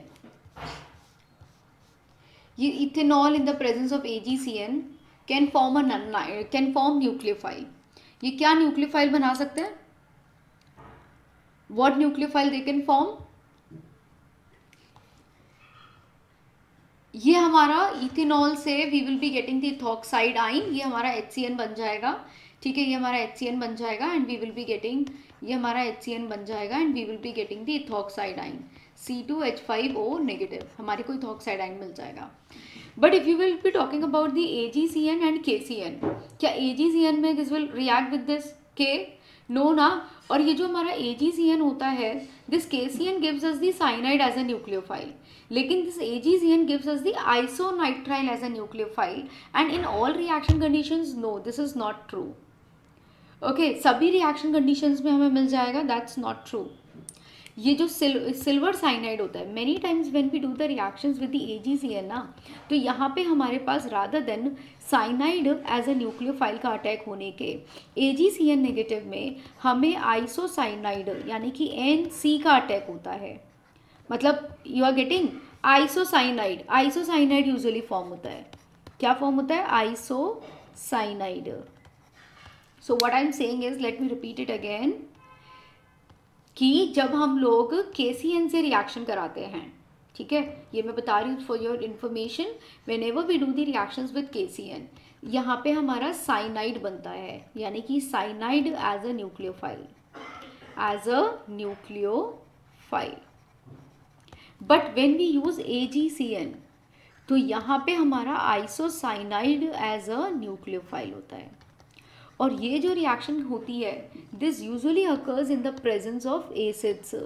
आपको acids की presence चाहिए होती है. ऐसा नहीं है कि आपने न्यूट्रल कंडीशंस में या बेसिक कंडीशंस में रिएक्शन करा दी, the reaction will takes place. No. Okay, so for that reason it is not at all true that in all reaction conditions, this part is wrong. Clear everybody? आया समझ में? Why? Ethanol in the presence of AgCN, तो AgCN in the presence of ethanol तो nucleophile बना देगा, लेकिन AgCN in the presence of all reaction conditions will not create a nucleophile. देखो, what I am saying is, AgCN क्या बनाता है as a nucleophile? Isocyanide बनाता है. Isocyanide will be the nucleophile, will be the nucleophile. ठीक है. अब here the reaction condition is ethanol, तो इथेनॉल है आपके पास, तो इथेनॉल में you have the acidic hydrogen, तो दिस रिएक्शन इज पॉसिबल कि you will be getting isocyanide will be the nucleophile. But here if you are having AgCN in all reaction conditions, जैसे I have taken water और I have taken any neutral और any basic condition जैसे मैंने ले ली कोई भी, let's say मैंने ammonium hydroxide कुछ ले लिया, तो in that case no nucleophile will form.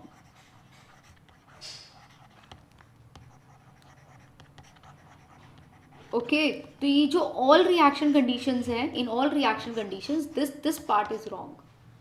ठीक है, अदरवाइज वो अपना साइनाइड बना देता, लेकिन सभी रिएक्शन कंडीशंस में नहीं बनाएगा.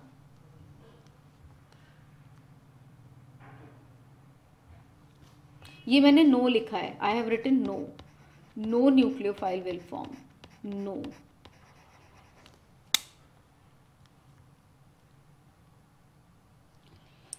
ओके, AgCN वाटर में प्रेसिपिटेट करके रहता है, डिसोसिएट नहीं होगा.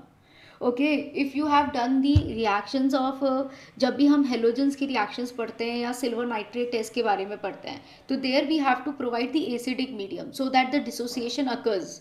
तो हमें रिएक्शन को कैटेलाइज कराने के लिए एसिडिक मीडियम देना पड़ता है. ठीक है, so if there is a presence of acid then only AgCN will be a nucleophile, otherwise AgCN will not be a nucleophile, वो प्रेसिपिटेट होके रह जाएगा. जैसे AgCl, AgBr, AgI precipitate out करता है, ऐसे ही AgCN हमारा प्रेसिपिटेट बन के रह जाएगा. वो ऐसे न्यूक्लियोफाइल तभी बिहेव करेगा जब वहाँ पे एसिडिक कंडीशन होगी. नहीं, KCN तो बनाएगा, KCN इज स्ट्रॉन्गली आयनिक बच्चे. श्रेया, KCN तो स्ट्रॉन्ग आयनिक है, ये तो it's a very very good nucleophile. Clear? KCN is an ionic compound, a very good nucleophile. Which of the following compounds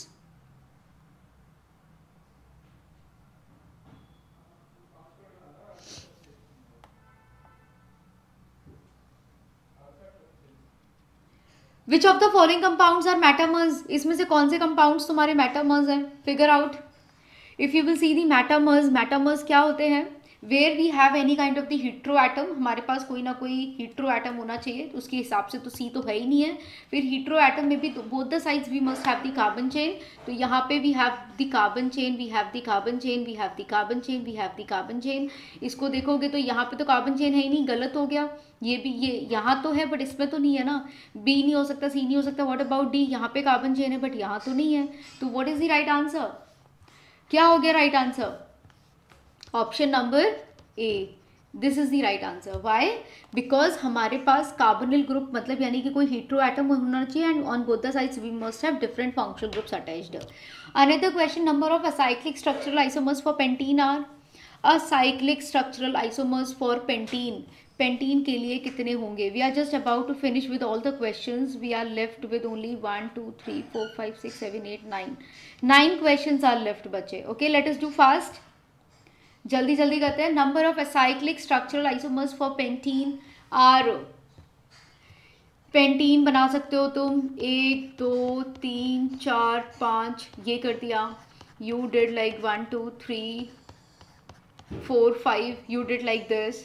यहाँ बनाया तो it will be the same, you can do like 1 2 3 4 बनाया, and you have shown the methyl group over there, this is also pentene.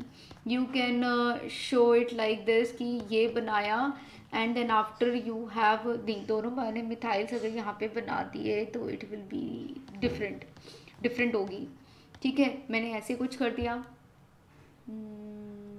just a minute, 1 2 3 4 1 2 3 4, this is 2 इन पे methyl, हाँ, here we have 1 in and here we have 2 in, 4 carbon है but here we have 2 इन, ठीक है।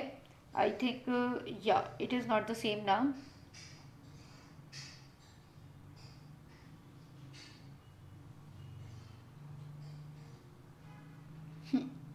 This is 1 in, this is 2 in 2 methyl, हाँ ठीक है, ये हमारा बन जाएगा। एंड असाइक्लिक मतलब you can't form the cyclic structures, और हमारा क्या हो सकता है, we can have only 3 carbons, और after the 3 carbons we can show that we have 1 methyl over there, and 1 2 3 4, और क्या पॉसिबिलिटी हो सकती है, 4 5, है ना। This is the way how we can have, yes. तो we have I think 5 possible structures, 5 आ गया। Okay, so just do it like this, this is 1 2 3 4, this is but, this is but 2 ene 3 methyl, okay, 3 methyl butane, this is 1 2 3 4, this is also but 2 ene but it is 2 methyl, this is 2 methyl but 2 ene, so ultimately they are all different structures. Here we have 1 2 3 4, means we have but 1 ene but 2 methyl, 2 methyl is there but we have but 1 ene, so a different structure. Here they both are different structures, yeah, they all are the isomers, 5 structures. Number of sigma bonds in this, कितने number of sigma bonds होंगे? A very easy question, देखो ऐसे ऐसे questions भी आते हैं, sigma bond, hybridization, total number of sigma bonds. Position और meta में कंफ्यूजन है, व्हाट आर दे, इसको पोजीशन बोलोगे?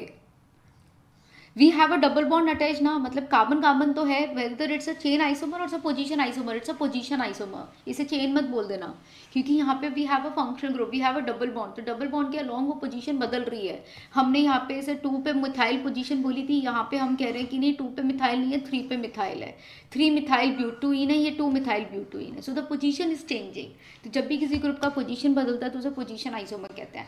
मेटामर में होता है कि we have the hetero atom, hetero मतलब ऑक्सीजन, नाइट्रोजन, फ्लोरीन, क्लोरीन, मतलब डाइवेलेंट और ट्राइवेलेंट ग्रुप्स होने चाहिए, सॉरी फ्लोरीन क्लोरीन नहीं, ऑक्सीजन हो गया, सल्फर हो गया, नाइट्रोजन हो गया, इस तरह के ग्रुप्स होने चाहिए, एंड दोनों तरफ कार्बन का चेन होना चाहिए और वो कार्बन चेन अलग होना चाहिए। The answer is 10, absolutely, need not to discuss. The correct resonating structure of the given compound, ये 2021 का क्वेश्चन है, सही रेजोनेटिंग स्ट्रक्चर कौन सी होगी कंपाउंड की?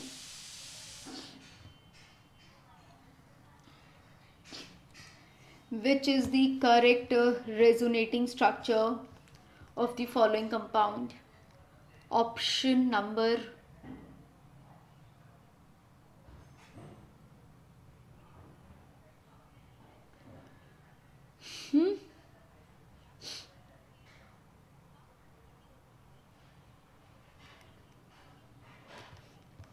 ए होना चाहिए ना, देखो जरा, this negative will go this side, तो ये क्या हो जाएगा, ये तो एक तरीके से पोलैरिटी है ना, ये एनो एनो में ये जो आपको दिया गया है, व्हाट इज दिस, ये डबल बॉन्ड भी शो कर दिया और फिर भी शो कर रही है, तो गलत हो गया, this is absolutely a wrong structure, ये स्ट्रक्चर भी मुझे गलत ही नजर आ रही है।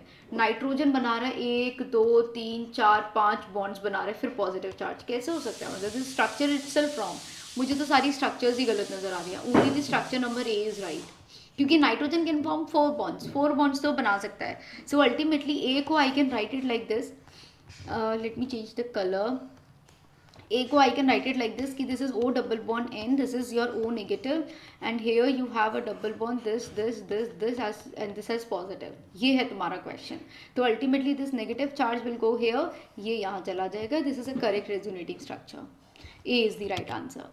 Most acidic among these is toluene, butane, cyclopropene, cyclopentadiene, कौन सा सबसे ज़्यादा एसिडिक है, this is your toluene, okay, this is your butane, 4 carbons हो गए, साइक्लोप्रोपीन हो गया, साइक्लोप्रोपीन हो गया और साइक्लोपेंटाडाइइन हो गया, यानी कि इस तरीके से साइक्लोपेंटाडाइइन हो गया, which is most acidic, you have to be very quick to answer this question, the most acidic is cyclopentadiene, option number D. Why?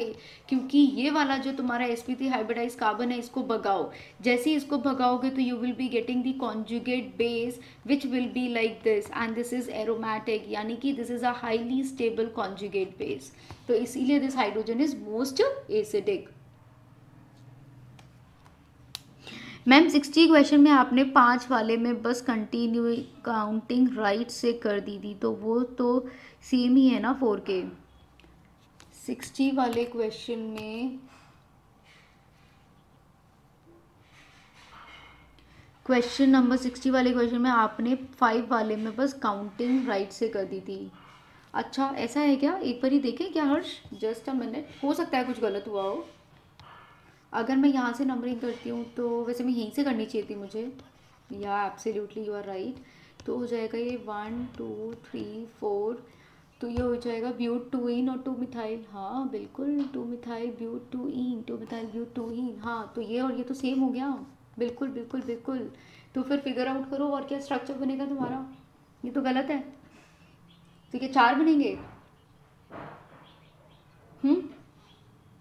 Good हर्ष,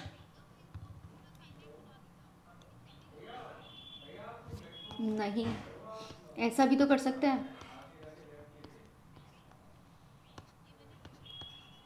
ऐसा भी तो कर सकते हैं, देखो we can do like this, pentene बनाना था 1 2 3 4 5 पेंट 1 इन, तो ये हो जाएगा तुम्हारा 1 2 3 1 2 3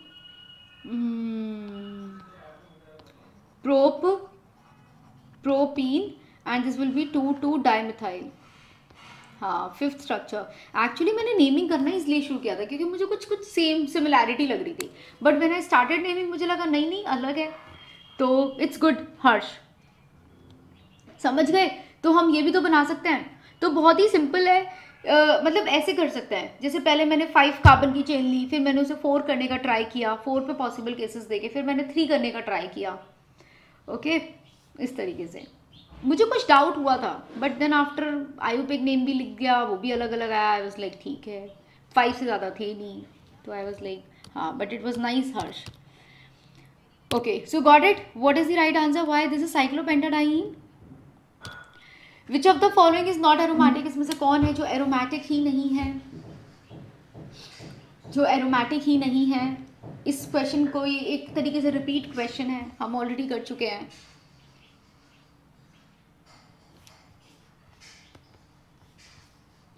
option number C, this is not aromatic ना, ये नॉन एरोमेटिक होता है, non aromatic because it is not planar, ये प्लेनर ही नहीं होता है ना, ये प्लेनारिटी लूज कर देता है। अगला question, arrange the increasing order of stability of the following, कौन सबसे ज्यादा स्टेबल होगा, कार्बोकेटाइन की स्टेबिलिटी की बात की गई है, सबसे ज्यादा स्टेबल आपको कौन नजर आ रहा है, उसी को देखोगे आंसर आ जाएगा। This is the resonance stabilization, यहाँ रेजोनेंस हो रही है, यहाँ पे हाइपर कॉन्जुगेशन है, तो मेरे हिसाब से तो दो ही स्टेबल है, तो यानी कि first is more stable then the third. और फिर सेकेंड में देखोगे और फोर्थ में देखोगे तो यहाँ तो एस पी कैरेक्टर है, यानी कि 75% S P, sorry 50% S character पे तुम पॉजिटिव लगा रहे हो, विच इज़ हाईली अनस्टेबल। ये तो बहुत ही अनस्टेबल हो गया है ना, क्योंकि हमने पढ़ा है कि कार्बोकेटाइंस जो होते हैं उनकी जो ज्योमेट्री होती है वो sp2 होनी चाहिए, तो ठीक है, बट अगर they are getting more percentage of s character तो उनकी स्टेबिलिटी कम होते चले जाती है, इसीलिए फिर सेकंड आएगा फिर फोर्थ आएगा। Got it? डी क्यों मोस्ट स्टेबल? श्रेया डी नहीं होगा, डी ये ना एनाइन ज़्यादा स्टेबल होता है, this is a stable A9, stable A9, लेकिन अगर इस पे पॉजिटिव चार्ज है तो this is unstable cation, unstable cation. Why? Because as the electronegativity increases, as the percentage of S character increases, electronegativity increases, the negative charge की stability बढ़ती है।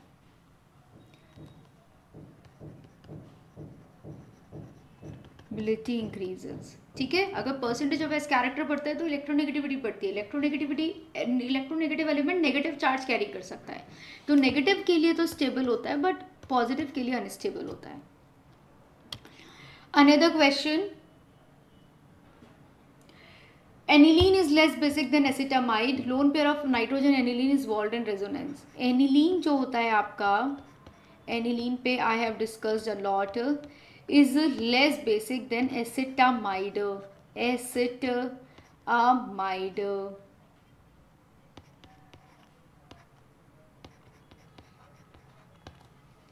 acetamide।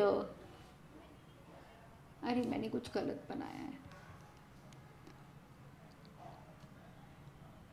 Draw the correct structure of acetamide।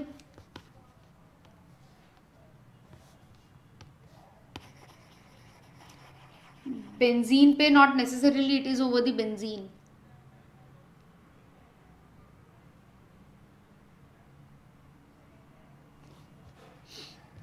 Benzamide नहीं है ना, वो acetamide है, तो acetamide क्या हो जाएगा? करो।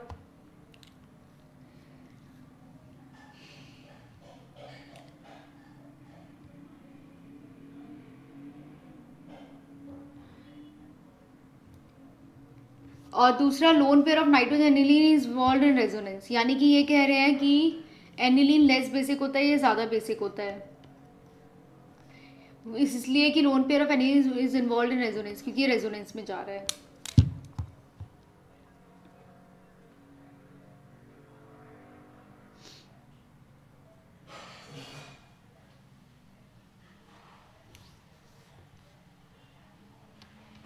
What is the answer? C, absolutely. ये बात तो बिल्कुल गलत है। वाई? बिकॉज यहाँ पे जो लोन पेयर है वो ऑक्सीजन के साथ रेजोनेंस कर रहा है, तो अगर तुम्हारा रेजोनेंस होगा नाइट्रोजन में और ऑक्सीजन में, तो that negative charge is much more stable, तो यानी कि लीस्ट बेसिक, तो बेसिक कैरेक्टर डिक्रीजेज। लेकिन यहाँ पे देखोगे तो यहाँ पे जो डीलोकलाइजेशन है वो नाइट्रोजन और कार्बन के बीच में है, तो यहाँ पे negative charge is getting stabilize over the oxygen, जो कि यहाँ पे स्टेबलाइज नहीं हो रहा है, तो दिस इज मोर बेसिक, उल्टा है, तो ये तो गलत हो गया। Loan pair of nitrogen in aniline is involved in resonance. हाँ भाई, ये बात तो सही है कि जो एनिलीन का नाइट्रोजन है वो बेंजीन के साथ रेजोनेंस में तो जाएगा ही ना, मतलब वो तो रेजोनेंस में तो जाएगा ही, ये बात तो ठीक है। So this is incorrect and this is correct. Another question, the number of stereo isomers of the given structure. इसके क्या क्या आइसोमर्स बना सकते हो, वो भी स्टीरियो बनाने हैं, स्ट्रक्चरल नहीं बनाने हैं, स्टीरियो बनाने हैं। कौन से स्टीरियो आइसोमर शो करता है ये?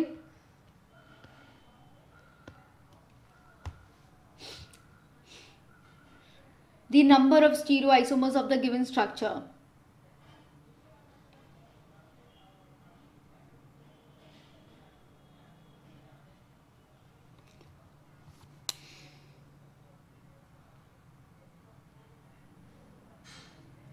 सी 3 कैसे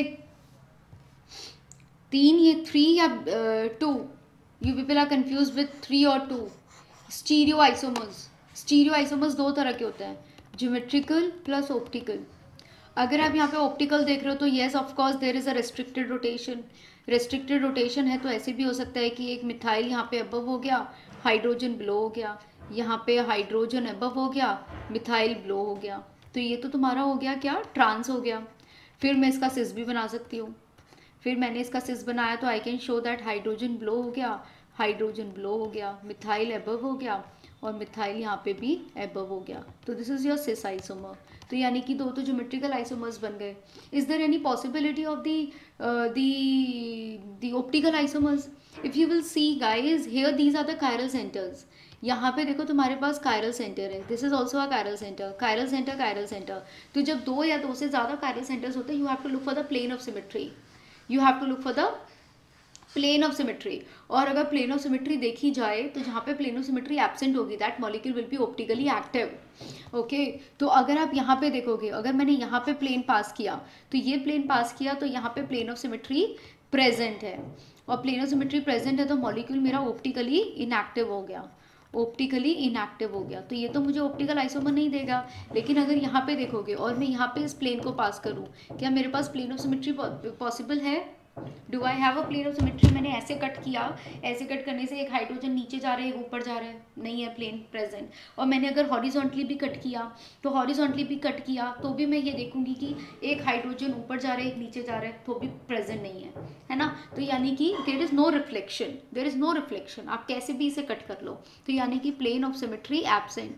और एब्सेंट हो गया तो मॉलिक्यूल कैसा हो गया, कायरल हो गया, यानी कि ऑप्टिकली एक्टिव हो गया. और ऑप्टिकली एक्टिव हो गया तो आपको ऑप्टिकल आइसोमर्स शो करेगा, यानी कि ये इसका मिरर इमेज मुझे मिलेगा, मुझे इसका मिरर इमेज मिलेगा. तो यानी कि एक ये हो गया, दूसरा ये हो गया और तीसरा इसका मिरर इमेज. जो भी मिरर इमेज आपको मिलेगा that will be the optical isomers. ठीक है, यानी कि हमें इसके आइसोमर्स मिलेंगे. आया समझ में? बहुत ही अच्छा क्वेश्चन था. तो ज्योमेट्रिकल के साथ साथ ऑप्टिकल लगाना थोड़ी छोड़ोगे. So the answer is option number C. 3 मिलेंगे. Okay, because the plane of symmetry is ab center in the पहला वाला structure when it was trans. The last question, staggered and eclipse form of ethane are. अगर मैं तुम्हें एक staggered form बना दूँ ethane का, जो कि कुछ इस तरह का दिखता है, एक carbon, this is the hydrogen, hydrogen, hydrogen, और ये हो गया staggered form. staggered मतलब 180 डिग्री का एंगल जब मुझे इसमें शो करना है. ठीक है, एक सेकेंड. यानी कि यहाँ पे हाइड्रोजन, यहाँ पे हाइड्रोजन, यहाँ पे हाइड्रोजन, और एक हो जाएगा तुम्हारा ये, दीज टू फॉर्म्स. ये कैसे आ रहे हैं?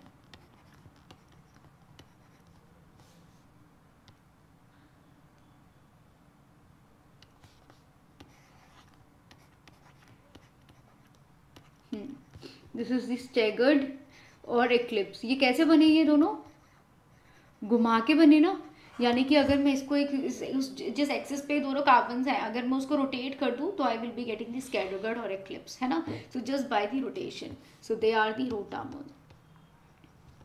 This is it. I hope अब तुम लोगों का जीओसी अच्छे से स्ट्रॉन्ग हो गया हो, अब तुम्हें कोई दिक्कत नहीं हो रही होगी. ज्योमेट्रिकल आइसोमर्स 2 ही होंगे हर्ष, लेकिन जब ज्योमेट्रिकल ड्रॉ करने के बाद तुम उसका ऑप्टिकल भी तो चेक करोगे. ओके, तो ऑप्टिकल भी तो चेक करोगे. तो ऑप्टिकल का एक ही कॉन्सेप्ट होता है. स्टीरियो आइसोमर 2 तरह में डिवाइड होते हैं, ज्योमेट्रिकल और ऑप्टिकल. ज्योमेट्रिकल तुमने देख लिया, अब ज्योमेट्रिकल चेक करने के बाद उसकी ऑप्टिकल भी चेक करो कि अब ऑप्टिकल है कि नहीं है तो बनाओ, नहीं है तो मत बनाओ. तो वी फाउंड कि जो ट्रांस वाला बन रहा था उसका वो ऑप्टिकली एक्टिव था तो अपना मिरर इमेज देगा. ओके, चलिए, दिस इज इट. आप लोगों को एनालिसिस हो गया होगा कि तुम लोगों का कौन सा वाला पार्ट वीक है, तुमने क्या क्वेश्चंस गलत किए हैं. So you please make sure कि तुम उन क्वेश्चंस को रिवाइज करो, और ये सारे क्वेश्चंस तुम्हें आने चाहिए, और इसी तरह के क्वेश्चंस तुम्हारे पेपर में आने वाले हैं. ठीक है, अब तक ऐसा ही पूछा गया है तो अभी भी ऐसे ही पूछा जाएगा. चलो फिर then, this is it guys. Please do hit for this session, like करो, अपने कमेंट्स लीव करो, and the next topic that we will be taking it is the D and F block elements and the coordination compounds. ठीक है, इस पर आपके लिए एक सेशन आने वाला है और सो प्लीज़ बी रेडी, इस टॉपिक को अपना प्रिपेयर कर लो अभी तक नहीं किया है तो। And this is it, I will drop my Telegram link in the comment section. Comment section में मैं तुम्हें अपना टेलीग्राम लिंक दे दूंगी, वहाँ पे मुझे ज्वाइन कर लेना so that you guys can get the complete PDF of this session. तुम्हें इसका पूरा सेशन का PDF मिल जाएगा and whatever the doubts और the upcoming lectures we are coming with, तो उनके DPPs और उनके PDFs तुम्हें मिलते रहेंगे, ठीक है, and anything that you basically require. So this is it guys, thank you so much, bye bye.